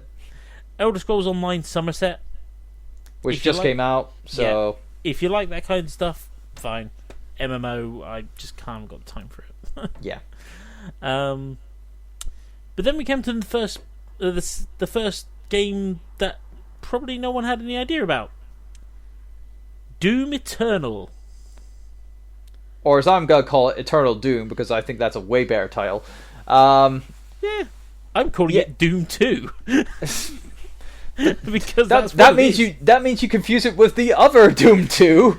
Yeah, I know, but or just Doom 20. Well, it doesn't have a date yet, so we'll have to force the year on it once it comes out. But no, Doom Eternal. I'm really looking forward to this. Now, Doom granted, they only had the CG trailer for this, and they're going to be showing more at QuakeCon, which is kind of evident with the id properties that they always focus or showcase more at QuakeCon. So they did confirm some of the new. Well, they confirmed two things. One, it's still based on Doom 2 because it's based on Hell on Earth. All right. So so essentially they are remastering the entire series now. Pretty much. I'm guessing. The other thing you can get from the trailer though is some of the monsters that are returning that were introduced in Doom 2. So you've got the arachnoids, if you remember those. Yeah. You've got the pain elementals. That was like the mini spider queens. Yes. You have the pain elementals, which are the ones that chuck the lost souls at you. Yeah.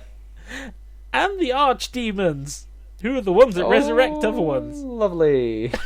They're all in the trailer. Happy to see. And it's like, yes, I remember these. They remember. Oh, wait, shit. These were the horrible ones. Hey, I remember these. Wait, I remember these. There also seems to be a new Baron of Hell with laser blades on its arms. Oh, joy. Well, I was going to say, that's another thing to look forward to is what they could create new for the game. Yeah. They did have some new enemies in the first Doom. They had the summoners. Yes. But in terms, but they also had like new weaponry. That is true. A lot of which you only saw in the custom stuff. Yeah, they did actually have like a sniper rifle and a triple burst rifle, which I don't understand the point of when you have a machine gun. But yeah, but no, I mean, trust me, I am fully looking forward to this. Whenever this is coming out, I'm going to assume it's coming out in 2019. I'm maybe saying a year after that. Oh, okay, 2019, 2020. But yeah, I'm really looking forward to more details on it. I'm really looking forward to some gameplay. Totally love the first game. Love the first game single player. don't care for the multiplayer, just make it a single player campaign. Don't just go with how you did with Wolfenstein, Wolfenstein 1 and 2. Just make it a single player game. Don't tack multiplayer onto this. I'm going to half agree with you. Please keep snap maps in, because some of those were really good. All right, I'll give you that. There are some dregs in there as well, but there are some really nice snap maps. Yeah, I quite enjoyed. Some very inventive stuff in there as well. Mm-hmm. That would have been my game if they'd shown any gameplay footage. The game would show, but I think that's for next year. yeah. Wait, or QuakeCon. You never know. QuakeCon's in a couple of months. You might get some gameplay there. You never know. True, but it's not going to be my game of E3 still. It'd be my game of QuakeCon. Yeah. Following on from that, though, Quake Champions. I mean, it was more a, hey, this is the updates. Yeah, I was going to say, is anyone still playing it? Oh, yeah, no, it's not been fully released yet, so... Yeah, it's kind of still early access. Mm-hmm. But we can skip that one. Prey DLC. Yeah, this was interesting. And it's all free.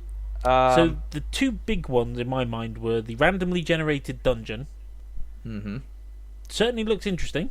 I haven't played the Prey. I haven't played the base Prey yet, so it's all a bit alien to me. Yeah. No pun intended. And then there's basically Prop Hunt. Yes.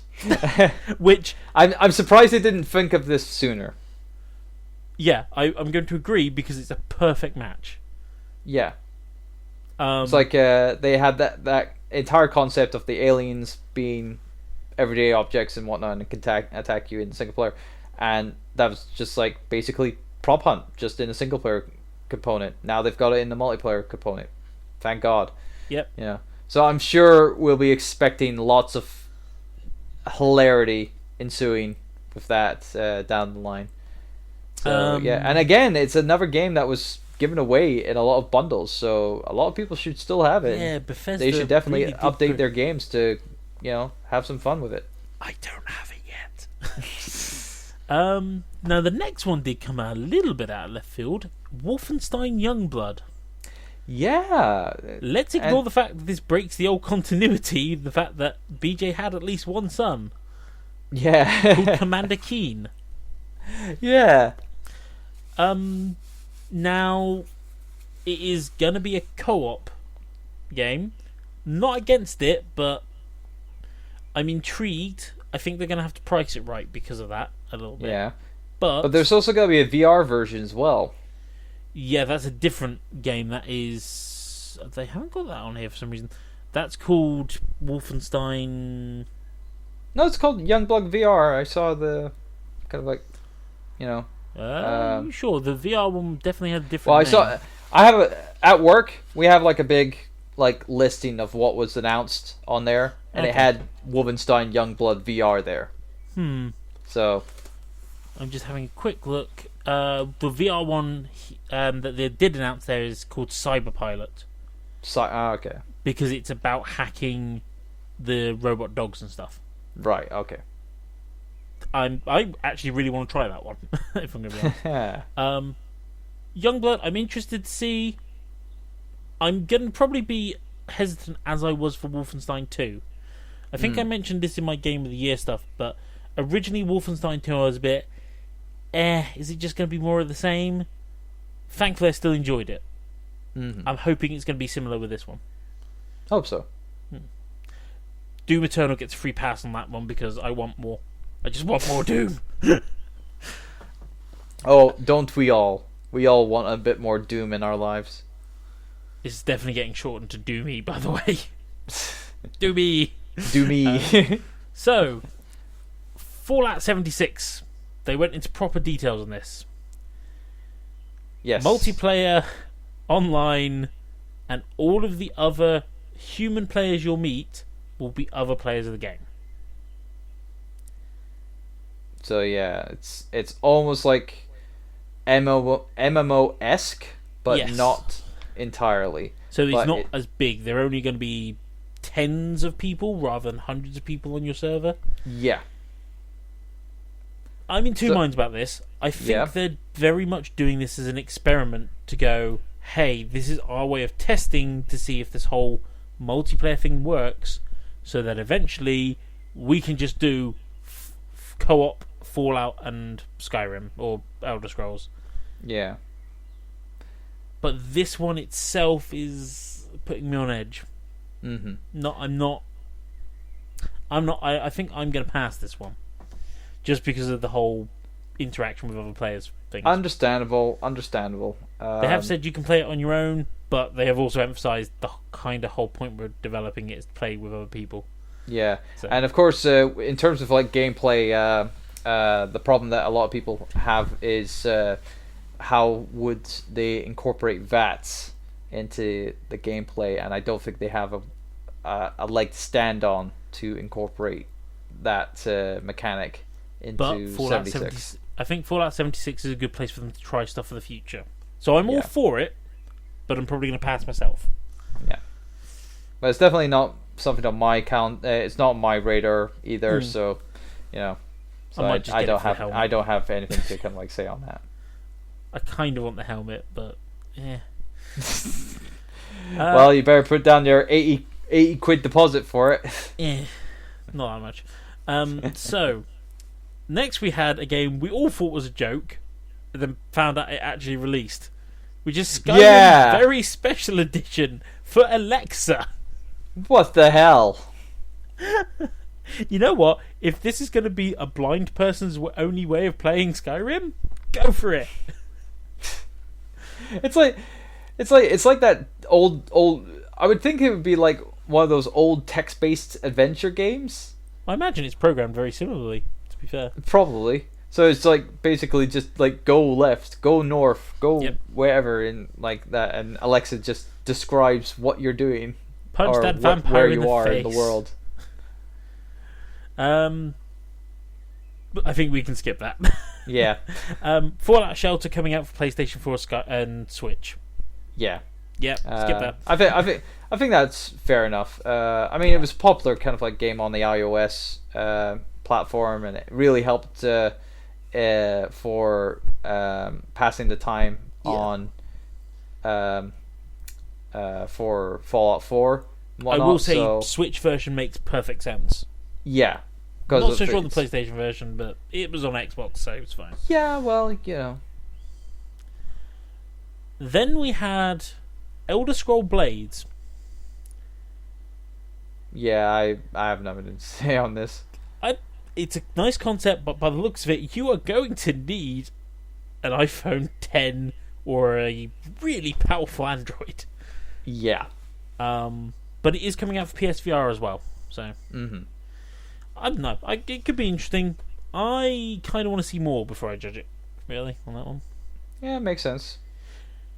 And then we have the next two big project announcements, which was Starfield, and I can't pronounce that now without thinking of Garfield, and Elder Scrolls 6. Starfield is in a playable state. Elder Scrolls is not. No. It was just a logo reveal, that's it. And we don't even have a subtitle for Elder Scrolls 6. Here's the thing with Elder Scrolls 6 is it's in early pre-production, so it's probably not finalized, but it's not coming out on this generation of consoles. Apparently not. No, it would be too. Although granted, I mean, what was it? Skyrim originally came out in the last generation. Yes. So it would kind of be odd for them to skip on this generation, because they've had an Elder Scrolls on since its initial console debut on the original Xbox. Yes. They've had an entry, at least one entry on every console generation. From what it sounds like, it's more a problem with the fact that the current generation consoles aren't powerful enough for what they want. Well, the only one that would be the X, but and even that's then, not powerful enough for it. Nah, supposedly, from the interview I saw. All right. But that's Bethesda's one in a nutshell. Yeah, I mean, it was good. It was good. I like the fact they weren't too serious. No. But It was definitely high above what they were last year, I believe, because I think last year they were just not. It was a little bit of a flop, yeah. Yeah, it was more of an ego stroking conference last year. After the success of sales with Doom and all that. Yeah. So. Let's move swiftly on. I'm going to ignore Devolver Digital. I would actually advise you, if you really want to watch their live stream, you need to watch last year's, because otherwise this year's one won't make sense. And next year's one's supposed to be a sequel to this one. So let's move on to Square, and I'm going to skip over anything that was in another conference. Yeah. So we'll skip Shadow of the Tomb Raider. Yep. Final Fantasy 14, basically they jumped over just a little bit of the new content that's coming. I think they're going to be releasing all the Final Fantasy 12 summons as bosses, which is really cool. Yeah, they've got that crossover with Monster Hunter Worlds. Oh yes, that was the other thing they announced. No, that is true. That's also coming to Final Fantasy 15 as well. Yeah, so that's kind of cool. So yeah, quite a big collaboration there. Yeah. But we have to wait and see what happens with it. Yeah. But to be fair, 14. A lot of people have said 14 has now taken the mantle of second most popular MMO. Yeah. After the obvious one. And it's going strong. So. They then had the Awesome Adventures of Captain Spirit. You saw that Xbox. I don't think they showed anything new on that one. So. No, they just had the developers talking more on it. So. Like what I've just said earlier in the thing. So. Dragon Quest 11. I don't know the series well enough to really comment on this, really. No, not really. Well, neither do I. But I know that a lot of people are fans of the franchise and are really looking forward to this next installment. So yeah, coming out in September. Kudos to people who have been holding out for another Dragon Quest game. Yeah, coming out early September for you guys. So yeah. Then there was a new game announced, which was Babylon Fall, which is being developed by Platinum Games. Yeah, this is very interesting. No idea what this is about, really. If anything goes to what they did for Nier, I would think it would be another action RPG. I think it's in safe hands.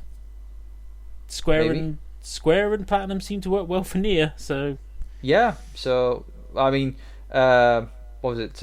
Who's the director of Nier again? Yoko Taro? Yeah. Is it? Yes. Yeah. I think so. Yeah, it's like with him, obviously, that was a good kind of like way of having his kind of like direct, his story directive way with Platinum Games' gameplay mechanic and merging them together. That was a good mix and good decision on Square. But with this new, I don't know if it's a new kind of like property done by Platinum themselves, or if it's a new idea from any kind of like in-house kind of like heads that had this idea concept and thought, oh, let's get Platinum on this because they just did Nier for us. Might as well give them another shot and see how this goes. So, but I'm glad they are getting another shot, but we'll need to see more later down the line. That's indeed. Supposedly for next year sometime. Next up was Octopath Traveler, which is a Switch exclusive coming out next month. Yep. It's been a long time coming. It's like true, and I'm surprised they never got rid of the code name. Because Octopath Traveler was their code name originally. Well, it only makes sense because there's 8 characters that you play. This is true. And they're on a path. They're on the path of traveling. So it's 8 Octo. Yeah. And it looks like a fairly traditional JRPG. Indeed, I'm probably going to pick it up, but it goes a bit cheaper. I don't think I'm picking it up on launch just because there's another few things coming out in July I want to get. So yeah. Next up, they had Just Cause 4, where they did show some gameplay footage, but we've kind of already talked about that one. So. Yeah. Then The Quiet Man. Yeah, a new game by Remedy, I believe it is. Yes, however, Yeah, very few details. So yeah, I'm very surprised that Remedy is no longer with Microsoft. well, they've got a PlayStation one coming up in a bit, so all right, okay. I think it was them. Anyway, give me a second. Is it? Let me quickly fast forward ahead and just double check my notes. Where have you gone? Why is that not? Oh, there it is. Yeah, they've got a PlayStation exclusive one coming up as well. All right. So they've got this. Oh no, that's a multi-format. They've got a multi-format one as well. So. Okay. Wow, yeah. Remedy's game, very popular now.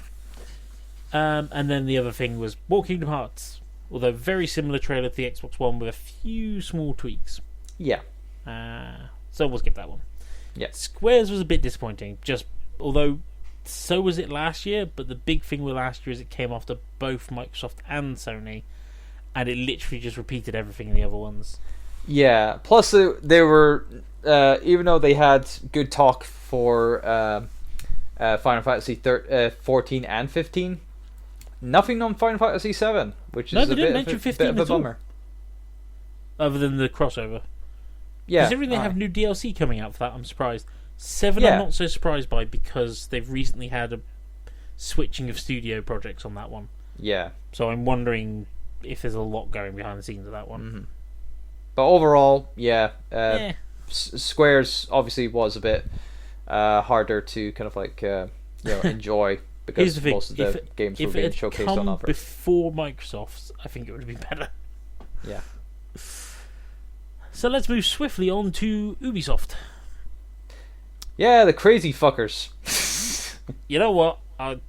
They've made it their thing now. I'm expecting... they are the oddball publisher now with their presentations. So let's start with a brand new Wii release. Just Dance 2019. Yay! Dropped PS3 support, but keeping the Wii support, which is understandable, to be quite frank. Yeah, it's like, oh man, I cannot believe it's like 2018. We still have Wii games coming out. This is just as bad as the PS2 game still being supported well into the PS3's lifespan with the FIFA franchise. Yeah. Oy. I think we can skip over Just Dance. You know what's coming. Oh, yeah. Next we have Beyond Good and Evil 2. Yeah, this was really interesting kind of like CG trailer that they showcased. And, the plot lines for this thickens further as well. Especially with if anyone's been a fan of the first game, seeing what they saw in in this game's trailer will be raising a lot of questions. So because I haven't played the first one yet. It looked really cool, but it's all cinematic. I want to see gameplay. Yeah. They also in terms of gameplay, they did show off a little bit the kind of like open kind of like openness of their kind of like gameplay and whatnot. And plus also I think they were talking about community kind of like involvement. Yes, they're going to get the community to contribute to artwork for like graffiti and stuff on the walls and stuff. Yeah. Nice being led by Robbins Robbins hit record studio. For those who don't know, obviously the guy who owns Hit Record is he is an actor, and he was the character in The Dark Knight Rises, who called himself Robin at the end of the film. So not the only famous actor we'll see at Newbies Conference. No, of course not. So moving swiftly on, Rainbow Six Siege announced more stuff. I really don't remember what they announced. It was obviously year 3 stuff, and they were definitely they were more focused on their Ubisoft's movie division for Rainbow Six Siege than Rainbow Six Siege itself. They they have this documentary for esports that they've got coming up soon. So yeah, they were hyping that more so than anything else. Next up, we actually have a new game, Trials Rising. Yeah, and by God, was the intro for this was weird. Yeah, a bit cringeworthy, but I think a lot of people are quite happy for new Trials. Yeah, there are people who are invested in this, and what was it again? They had another kind of like YouTube kind of like presence there, but not in the familiar general YouTube presence. It was more catered to the Trials kind of a community. So It was which is a bit disappointing. Yeah, it's more relevant to that. But February releases. Probably also yeah, for the 22nd. It's just piling up. It's piling up. Then we had the Division 2. They showed a bit more stuff off of that, and they also did their DLC plans, which I believe is all DLC will be free. If I remember rightly. Yes, they did. They have 3 episodes scheduled for the game for the first year, and yeah, it'll be all free. So that was some extra news, which was quite nice. Mm-hmm. Then we had a musical segment again. Yeah, but DK. although this time around it was obviously a musical segment that was justified, because it was Grant Kirkhope with his performance of his contribution to Mario plus Rabbids Kingdom Battle. Well, he did the whole soundtrack, but it's for the newer stuff. Yeah, it's for the Donkey Kong expansion that's being released later this month, I believe it is. Yeah. It's either this month or next month. Yeah. So yeah, kind of fitting, and it was nice. It was a nice playthrough, and they were having the music play on top of a trailer, a CG trailer that was being played in the background. So it was quite fitting. That was enjoyable. Yeah. Next up, Skull and Bones. Yeah, I mean, now I know you showed a fair bit of gameplay for it. To be fair. Yeah, I know you're not a big fan of this. It's a bit of a 50-50 one. It feels a bit because it looks like it's all a single player controlling a ship. The thing is, remember, I haven't played the Assassin's Creed this is based on. Yes. So I don't really have any investment in it. It's less that I feel less excited about it. It's more, it's a weird comparison between that and Sea of Thieves' way of doing ship battles. Yeah. Although, granted, in terms of like how you can customize your ship and buying goods and stuff like that, Skull I and think Bones is way ahead. Yeah, it's way ahead, and I think that would obviously entice people to definitely pick it up. Especially if people who were fans of Assassin's Creed 3 and Black Flag, well, particularly Black Flag and Rogue, and PlayStation 4 owners who can't play Sea of Thieves. Yeah, well, I think that's a given, I suppose. So yeah, it'll be a bigger seller on the PlayStation brand than it is on the Xbox brand, or if not, it'll probably be, just a bigger seller in general, really. So we don't know. Next up was our next celebrity appearance, Transference. Yes, this definitely an interesting game, but we had Elijah Wood. Yes, his presence in this, obviously, mixing in both. What Remedy has been doing, obviously, is mixing live action with gameplay and whatnot. This time for a VR game. Yes. Although it is coming out on Xbox One as well. Yeah, but I would think for the best experience, it would be best to be played in VR. Yeah. Based on the footage and whatnot that is showcased, I would think it would be a worthwhile game to get for VR.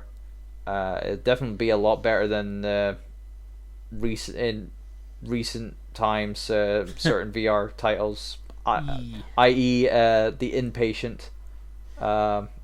That was not a very good Team Bravo VR title at all.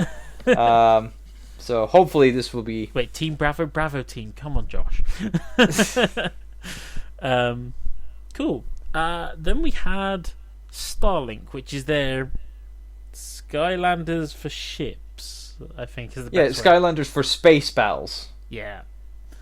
Um, I think it looks kind of cool, but I don't know how well it's going to do. It's now coming into a market where that games to life market has pretty much died. Unless you're called Nintendo. Unless you're Nintendo, yeah. Speaking of which... speaking of which, the big announcement is for the Switch version, because there's a Switch version for this. They are partnering up with Nintendo to have Fox and Star Fox as a playable character and model for the Airwing, the game. Whatever it's called, yeah. So. They did show that off on stage, and I'm going to tell you now, Sven's already got one, or had one in his hands. Well, he's seen it firsthand, so yeah. And he's beautiful. Quite impressed with it, so I'm sure he'll pick it up day one when it comes out.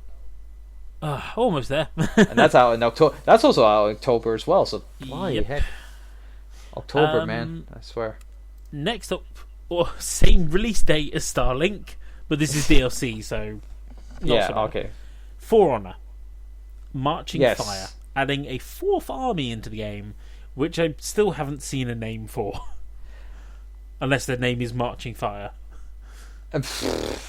It could be the Mongolians. It could be Chinese, because it is Chinese inspired. Obviously, it's definitely Asian. It's definitely Asian inspired.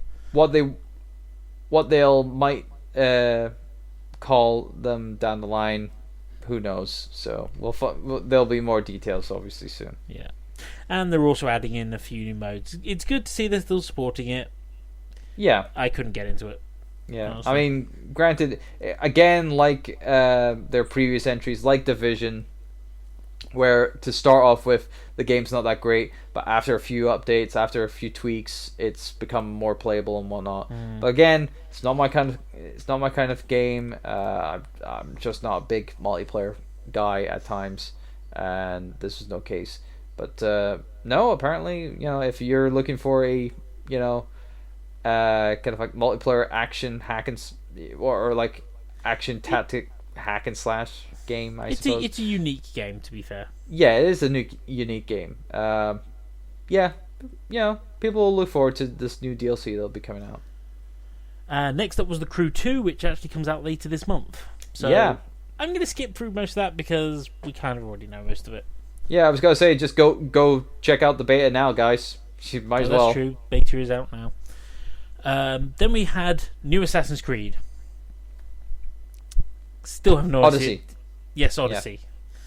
Not Mario Odyssey. Yeah. We're just waiting for the Sadly, you are not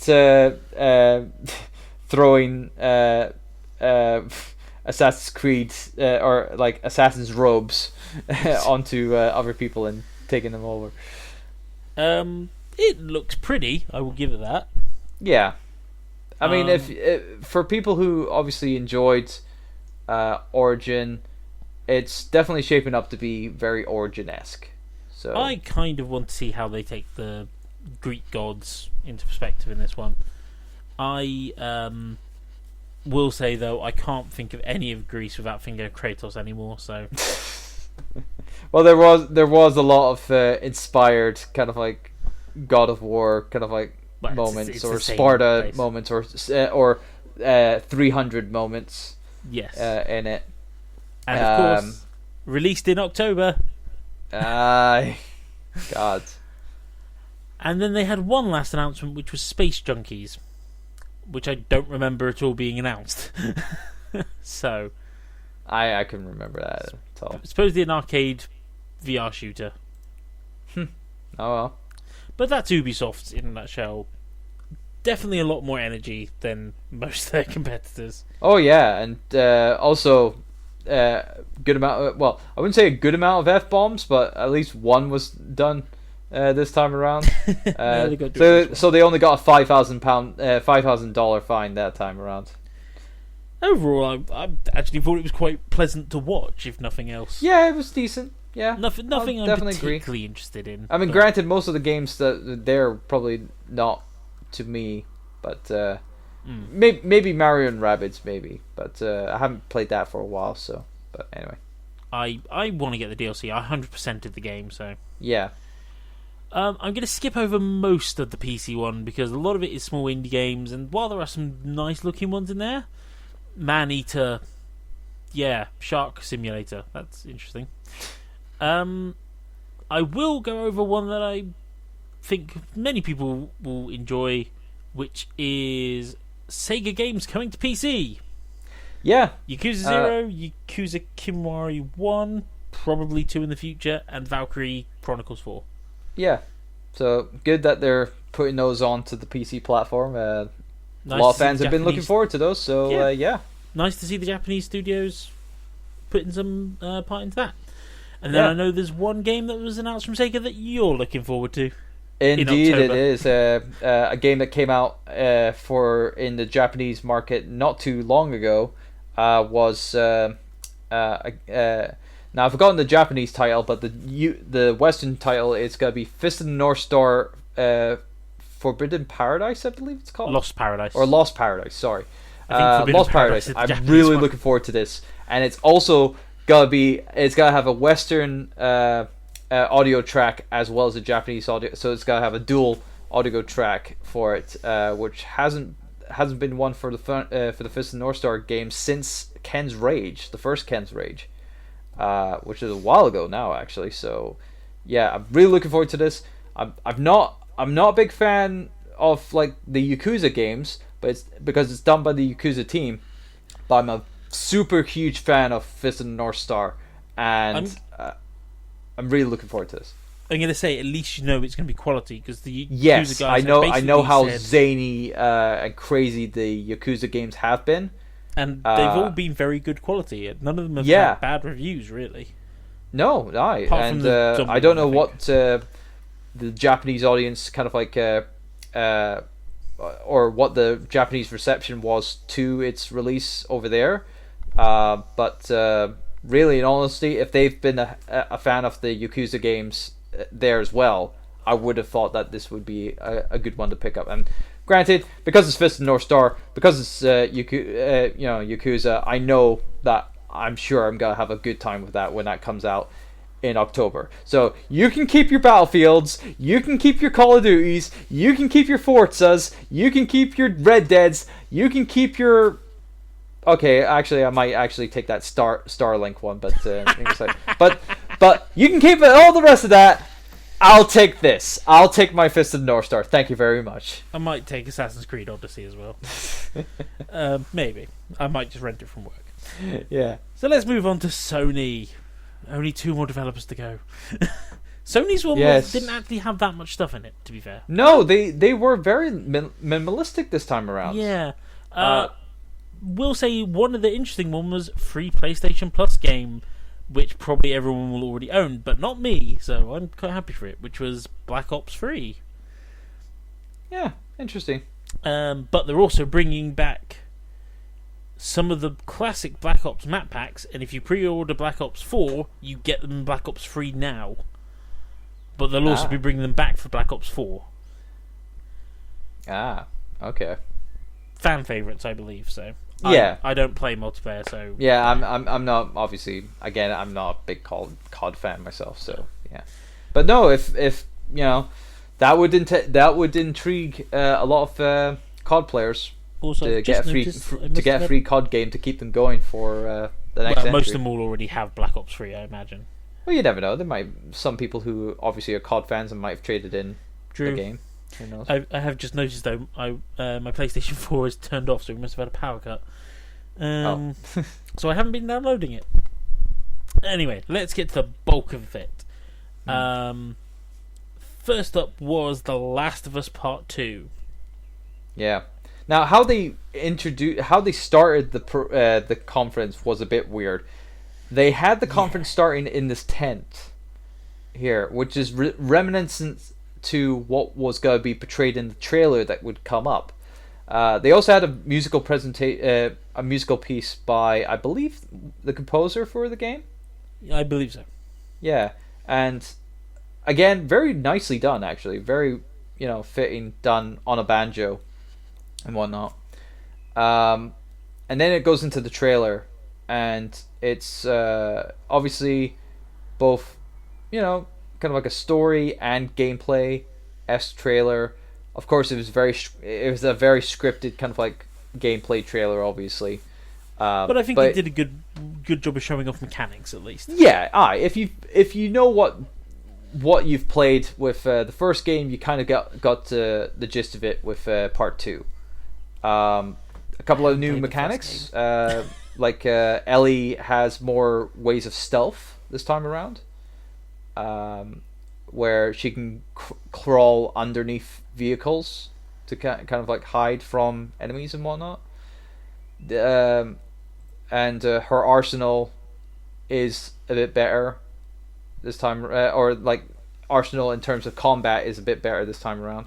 Bit more varied. Yeah. The only downside is that they didn't actually show any infected. No, but I imagine they around. might want to keep that for a bit of a surprise. Well, of course, yeah. So how and how much the infection has mutated over the years that Ellie's been around will be up for reveal down the line. Now, of course, they didn't reveal a year. I thought this was going to be a game that they were going to have for this year, but no, they didn't even showcase any date for it whatsoever. Nope, it's still to be announced. So I'm guessing it's going to be end of next year, at least. At least, yeah. So moving on, there was a bit of Destiny 2. We'll skip that. There was Ghosts of I don't know how to pronounce this. Tsushima? Or Tsushima? Either or. I didn't catch the pronunciation either. I don't think they actually pronounced it. Yeah. Now, I will say it looks beautiful. Yes, art design really good. It does remind me of Sly Cooper a bit as well in the movement. Okay, fair enough. But with no, in terms of like Japanese aesthetic, and the Mongolians attacking and whatnot, it's really good. And that feudal Japan-esque samurai code of honor kind of like era, definitely really fitting and really cool, very cool looking. In-game graphics are beautiful, but I'm not quite sure how it's going to play. Is the issue I have? From the moments of things, it's pretty much in the same vein as like a Batman game. Not as obviously fast paced, but obviously counters and defense. Being in defense stances and whatnot, and timing your button presses is probably gonna be the core concept to combat and stuff like that. It was the and then you got like traversing, the landscape. Yeah. Either on horseback or climbing up on rooftops and stuff like that. So it'll have a little bit of kind of like stealthiness to it. So it's almost Batman Arkham-ish. Yeah. So. But again, that's a while off. Yeah. Still no date for that either. Yeah. We then had remedies of a game. Control. Honestly, the best description I've seen of this is as Quantic Dream as Quantic Dream can get. Very similar vibe, I will admit. Yeah, I mean they try their best to merge the line between live action entertainment and gameplay. So yeah, go Remedy. I think we can move on from there. Next one was a big one though. Resident Evil 2. Yes. Does my. How I was pleased with this trailer. Now, admittedly, we knew it was coming. Yes. And we because kind it was of knew the release date. Years and years ago. We kind of knew the release date as well because it's anniversary. Yeah. Although, granted, it's going to be outside of its 20th anniversary, sadly. It's the game's 21st anniversary. It's hitting almost on the date, according to one of my co-workers. Okay, fair enough. So still very close, but also Resident Evil 1 remake came out in January as well. By the way, this is coming out in January. Yeah, you can say it's not February. You can say screw. You can say it's not good enough for February. No. It's staying in January. You can say, first month of the year. That's fine. That's fine. But no, with the trailer, I really loved it. Granted, it was mostly what they showcased on the conference was mostly a cinematic trailer. What they released online was more of a gameplay trailer, where they showed they definitely confirmed that yes, it's going to be over the shoulder, a la Resident Evil 4, 5, 6, kind of like control. So this scheme. is literally remaking the game from the ground up. Yes, and it's looking great. I don't think it's a bad thing either, because the old game's a bit archaic. Yeah. Granted, it'll probably be a lot more streamlined this time around in terms of like story, because in the original release you had the possibility of 4 scenarios, where you had like the two characters on 2 discs. So I think they still might have that a little bit. They'll still. Have I don't know. I think they to kind of like streamline it and keep it consistent in terms of like canon to the games, to the overall series story. I would think they would just have one solitary campaign. You think? I think they'll still have 2, one for Leon and one for Claire. I don't know.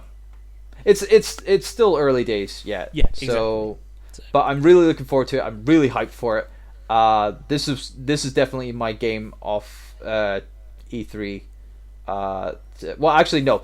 Scratch that. Second game of E3. Fist and North Star. My game of the E3 is coming up later. Oh, really? No, I was going to say it was Fist of the North Star, possibly. Well, okay. Well, we'll say Resident Evil's third, because it didn't really have much in the way of gameplay footage for it yet. Fist of the North Star, second. I think I know what it's your just first it's just a localization. We'll get to your first. The initial new game that's coming out this year is going to be at the end. And I'll talk about right that at the later. end then. Yeah, right at the end. But next up is Trover Saves the Universe by Rick and Morty's creator. Yeah. I'm not a Rick and Morty fan. Yeah, fair enough. I'm not a fan of the series at all. So I really don't mind too much of this. And it's like kudos to the guy. Kudos to the guy wanting to make his own game. Yeah, supposedly it's a 3D platformer, so I'd like to see it because we don't have enough of those. Yeah. And after the disappointment of Ukulele, I could do with something nice. Well, yeah, aye. And next up, we have a game that's already been featured, but with a brand new trailer. Yeah. Kingdom Hearts 3, by the way, also coming out same day as Resident Evil 2. Oh yeah, great. Oh, thanks, Kingdom Hearts. It's fine. Way to rain on our parade, our Resident Kingdom Evil Hearts parade. announced it last week, though. Yeah. But to be fair, you've got Kingdom Hearts for the kids and non-violent people, and then Resident Evil 2 for the violent people. It's fine. But yes, the new trailer confirmed another, I'd say new world, but it's a returning world. Which, that being Pirates of the Caribbean. Yeah, and a lot of people have been talking about the kind of like graphical difference between that and the other worlds. Not only for the world itself, but also like the character designs for. It was very prominent in Kingdom Hearts 2 as well. And I'm actually kind of glad they've given Sora costumes this time around, because in Kingdom Hearts 2 he just wore his normal clothes in Pirates of the Caribbean. At least they look a bit like they're supposed to be part of the world now. Yeah. But you know what? I'm excited to see what they do with this. Because by the sounds of it, it's not following the plot of any of the movies. Granted, they had showcased characters from, particularly that of At World's End. Yeah.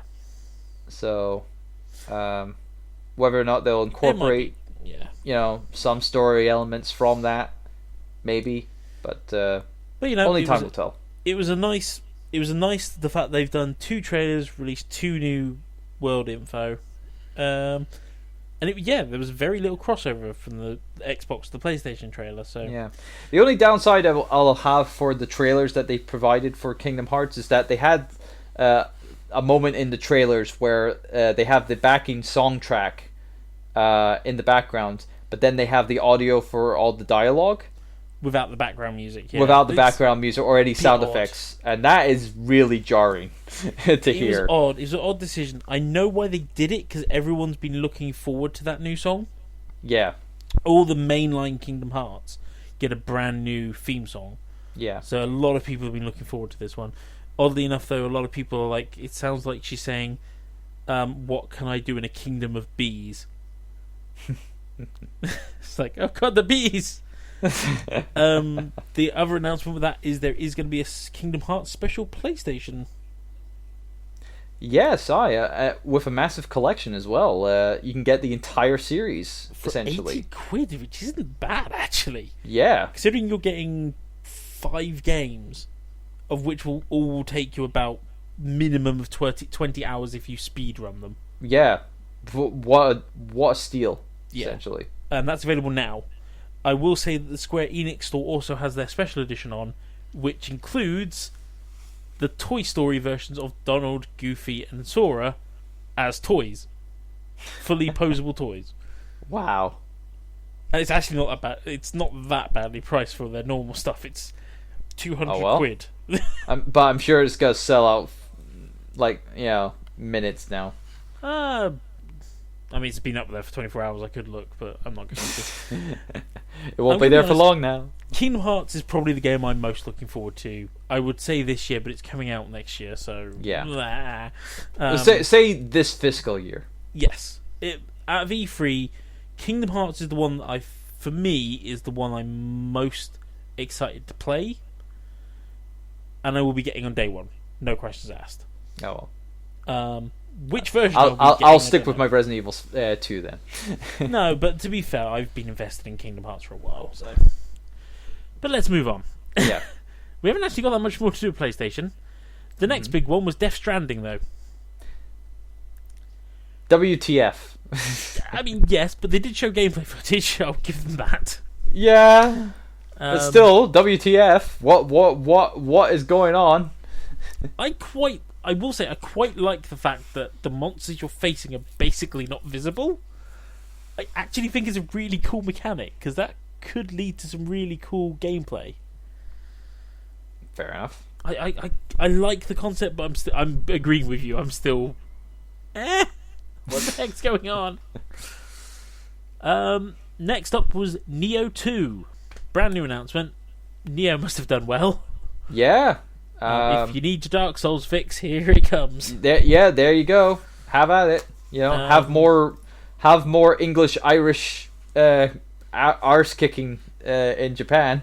I think there's a different main character this time. Is it a different character this time? All right. Not sure. We don't know the details yet. There's not even a release date yet. So, Yeah. supposedly this one's coming out on Xbox One as well. Oh really? Yeah. It's not exclusive on PlayStation anymore. Oh, it wasn't. It's on Steam now anyway. So. Oh well. So yeah, that was a teaser. So there's not much to talk about on that one. I've not played Neo yet, and I do actually want to, because I've played all the Dark Souls and Bloodborne. Not played Demon Souls, but I think I should give it a try. Yeah. I don't think I'll be as into it as I was with Dark Souls, but I think I like that medieval setting a bit more. Next up, we had Spider-Man. Now that's actually Sony's big one coming out this year. Coming out beginning of September. Yes. Excuse me. Granted, I'm not been too big on it, but I can understand of how many people are looking forward to it. It looks pretty. Yep. That's about all I can give it. I mean, at the moment, the gameplay, the amount of cut, it has a lot of quick time to it, which I've gotten bored of as of late. I will say, for me, it feels like a bit more free-flowing Batman, bit more combat heavy, and web slinging fun might be fun.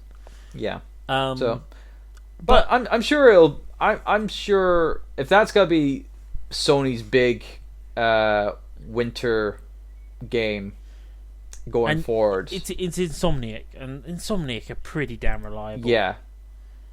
Then they've probably got a good amount to it then. Yeah, exactly, and I'm looking forward to seeing it. it's probably not a release title for me. I think I will get it down the line. Yeah. And then last up, we have From Software's third game of the conference. The other one being released in the Devolver Digital one. But I have no idea how to pronounce this. I think it's something like Diracine? I don't know how to pronounce it either. No idea what it's really about. I want to see more details for that one. Yeah. But it is a PSVR game. So. Well, be interesting to see. Great that From Software are really working hard after finishing up with Dark Souls now. So, yeah. Fight on, From Software, fight on. just don't burn yourself out, for Christ's sake. And that's all of PlayStation. Now, personally, I feel PlayStation burnt themselves out a bit with this one. They did. Soulless. The only game that I was kind of like interested in was Resident Evil 2, and that's not really a Sony game. That was more a case of a Capcom game. Yeah. Just like with Devil May Cry 5 from Microsoft. I mean, it wasn't they bad. just didn't really focus. It just felt a bit empty. Yeah. And the game, compared to the amount of games that Microsoft had on their stage, compared to what Sony did, it was very lackluster. And so, I feel Sony missed some. They did this last year as well. They did a load of announcements beforehand and afterwards that really, but should not have been in on the main. This grand stage. But that should have been on the grand stage. Stuff like last year they announced Coco would be a playable character in most of the Crash Bandicoot levels. Why was that not on the main stage with a trailer and everything? It had a trailer, and it was just like, Anyway, last show. Yes. Nintendo, which everyone claims they always win, and I'm always like, you're just such big fanboys. This year I might actually give it to them, although Xbox is coming very close. Don't just say that just yet, because I still feel, even though I'm a big Switch user myself, because this presentation that they had was predominantly a Switch only presentation. It was predominantly one game for half of it. But it was like at the end of it, yes, it was pretty much like 25 minutes dedicated to one game, which we'll get to eventually. I'm going to tell you the final announcement of that. I watched one of my friends cut a video out of his stream. That's the most high-pitched scream I've ever heard from a man or woman. Anyway, right. Oh, trust me, I was crying with tears of joy seeing what was that, but we'll get to it. So, first up, Daemon X Machina. I don't even know who this is by. I was told it's by Nintendo. I don't know. I mean, I really didn't have a good look at the credits when it flashed up. Yeah, but no, it looks interesting, like a mech game. Of the kind of like coming off of the coattails of Virtuon, or even like a Gundam game. Yeah,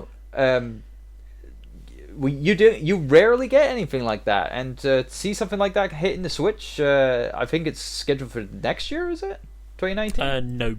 No, it's this year. 2019. No, it's 2019. So yeah, I will say I want to see gameplay, because I don't think any of that was gameplay. Are you sure? I'm sure that had gameplay.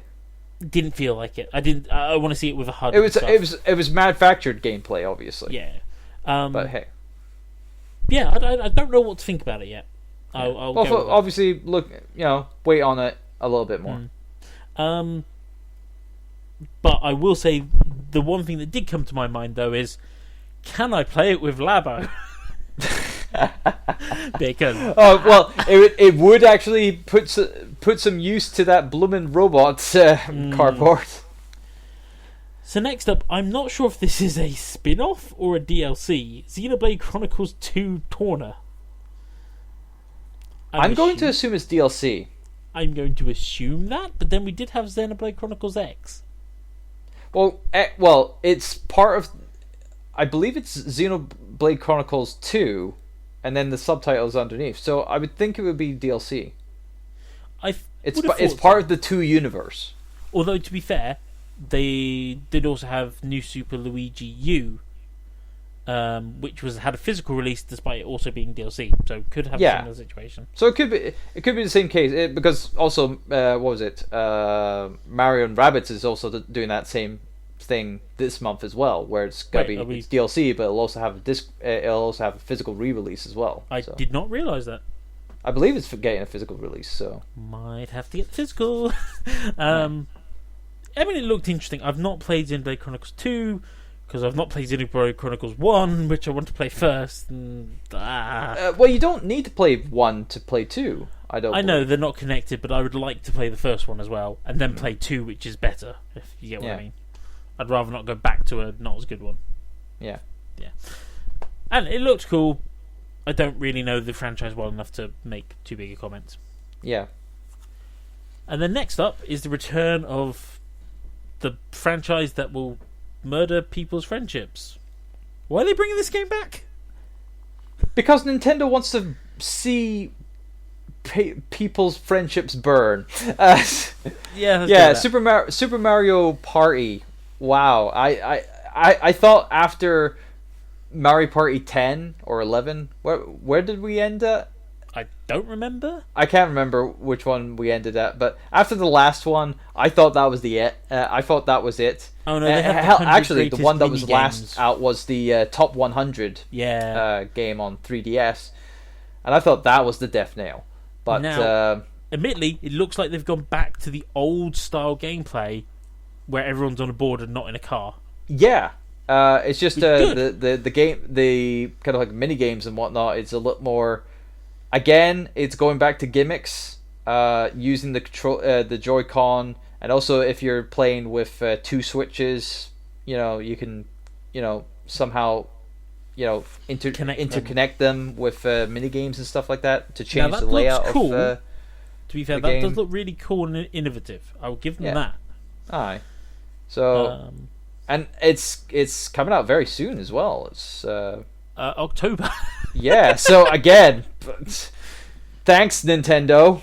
Yeah. It's like October wasn't jam packed enough as it is. I mean, if you know Mario Party, you know Mario Party. Yeah. If you don't know Mario Party, beware. Yeah. Do not pick it up thinking that it'll be a fun time for the family. It won't. Next one was leaked a while back. Fortnite is coming to the Switch. Yep. In fact, it actually came out today. Yes, that is true. I will also say, as of this recording, it came out.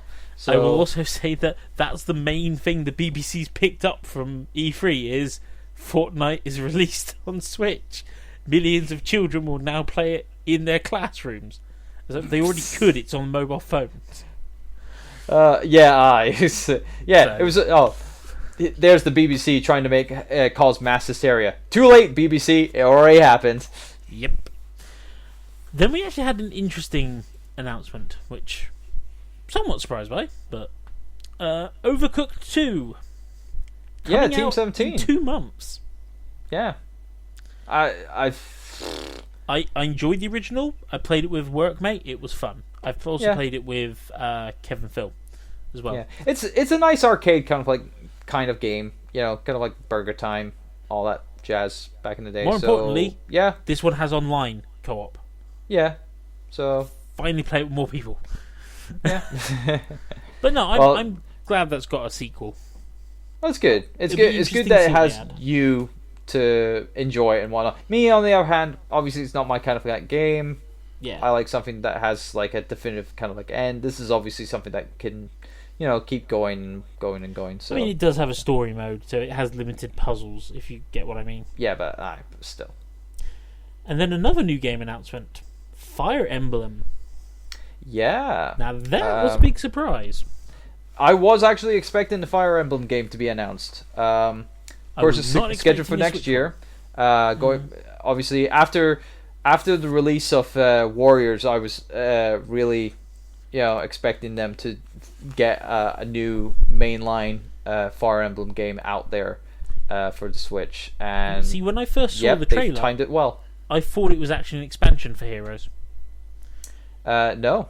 Because traditionally Fire Emblem has been single unit versus single unit. This one seems to be small army versus small army with your commanders clashing. Yeah, they're pretty much almost putting in a bit of Advent Wars in here. So yeah, I mean, it's only fitting to try to make it more engaging with future entries to try to keep interest alive for it. So we then had a few titles crammed together. There was Killer Queen Black, which I've never heard of before. It's definitely something new. Apparently, for some reason, it's been very popular on other platforms. I'm guessing it's been on mobile. Maybe somehow. It's hard to tell. Dragon Ball Fighter Z. Hollow really Knight. looking forward to that. Really looking forward to. I was hoping that I was holding out for Dragon Ball Fighter Z to come out on Switch, and my prayers have been answered. Thank you very much, Bandai Namco. I think the Switch version is good because you've got the two controllers. I still think I'd prefer it on Steam, but that's a personal thing. Yeah, I mean, Steam in terms of like performance, yes, that's gotta be fantastic. But for myself, for the convenience and being able to have it portable, I'm a Switch guy myself. Hollow Knight finally coming to Switch after all their problems. Although interestingly, that was also one of Limited Games' announcements, is that they're doing physical versions of the PS4 and Vita versions. Oh well, no Switch version, sadly. Oh well. No, but that might just be because it wasn't announced at that point. Well, that and also making physical cartridges for Switch is gotta be just as expensive. Is probably the more expensive. Yeah, thing. Although they are doing a physical Switch release for Ukulele. Limited Run Games are. Oh right, okay. And SNK Heroines Tag Team Frenzy, which is a game that has been announced since last year, so yeah, nothing special on that. But it's gotta be coming out later this year. I know that. Yes, it has September 7th. Yeah. And then last but not least, I'm surprised it didn't have Blaze. Well, of course, because Blaze Blue Tag Battle was already released in the US, they didn't include it into the sizzle reel of that kind of like stuff that they put in there. And I don't think the Switch version is getting released physically over here. That sucks. Yeah, I've not seen it, although from what I've also heard, the special edition is going to be exclusive to Rooster Teeth store in the UK. That's great. Because Game are refusing to stock it. Don't know why. They won't stock any version of the game, it seems. Jeez. Yeah. Anyway, let's get on to our last game, which I'm guessing is your game of the show. Yep. Super Smash Bros. Special, if you're in Japan. No, it's called Super Smash Bros. Special in Japan. Over here, it's called Super Smash Bros. Ultimate. Yes. Because this is the ultimate version of the series. This is going to be the biggest Smash Brothers game in history. It has every single character that was ever in a Smash game in this game. Does that mean it has Ice Climbers? Yes. Does that mean it has Bulbasaur? No, Ivysaur. Yes. Isn't it? It's Ivysaur, or Ivysaur, yeah. Does it mean we get Snake? Or has Konami gone, no? No. Yes! Yes! Yes! Yes! Yes! Sorry, I'm just doing my yes chant. But, yeah. Snake is it. No, basically, I put the joke out there for all those people who are fans of the very short-lived cartoon series Megas XLR will probably remember this quote. Send in everyone. Which one? Everyone! I've actually seen someone else do that joke with Mario and Luigi as well.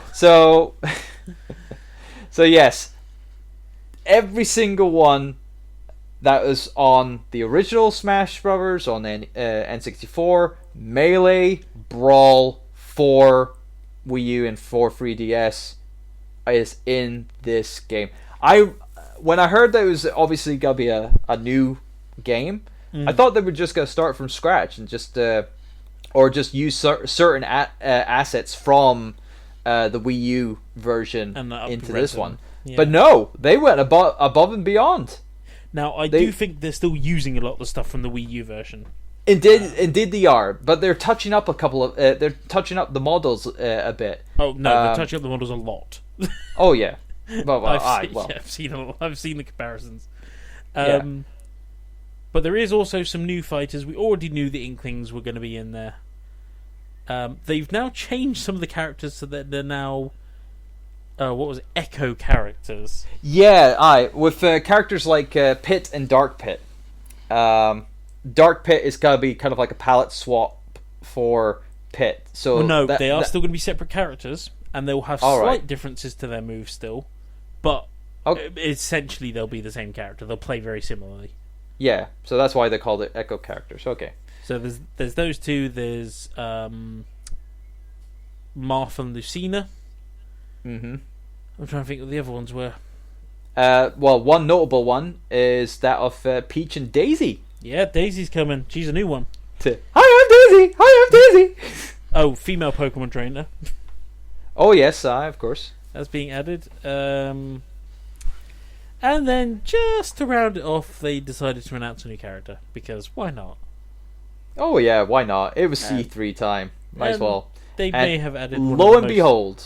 They've added the most requested Nintendo character, I shall say, yes. in the game. Being that of Ridley. Hi, I'm Ridley! I'm never going to... there's a Let's Play I watched. They voiced Ridley like that. I'm never going to hear him any other way.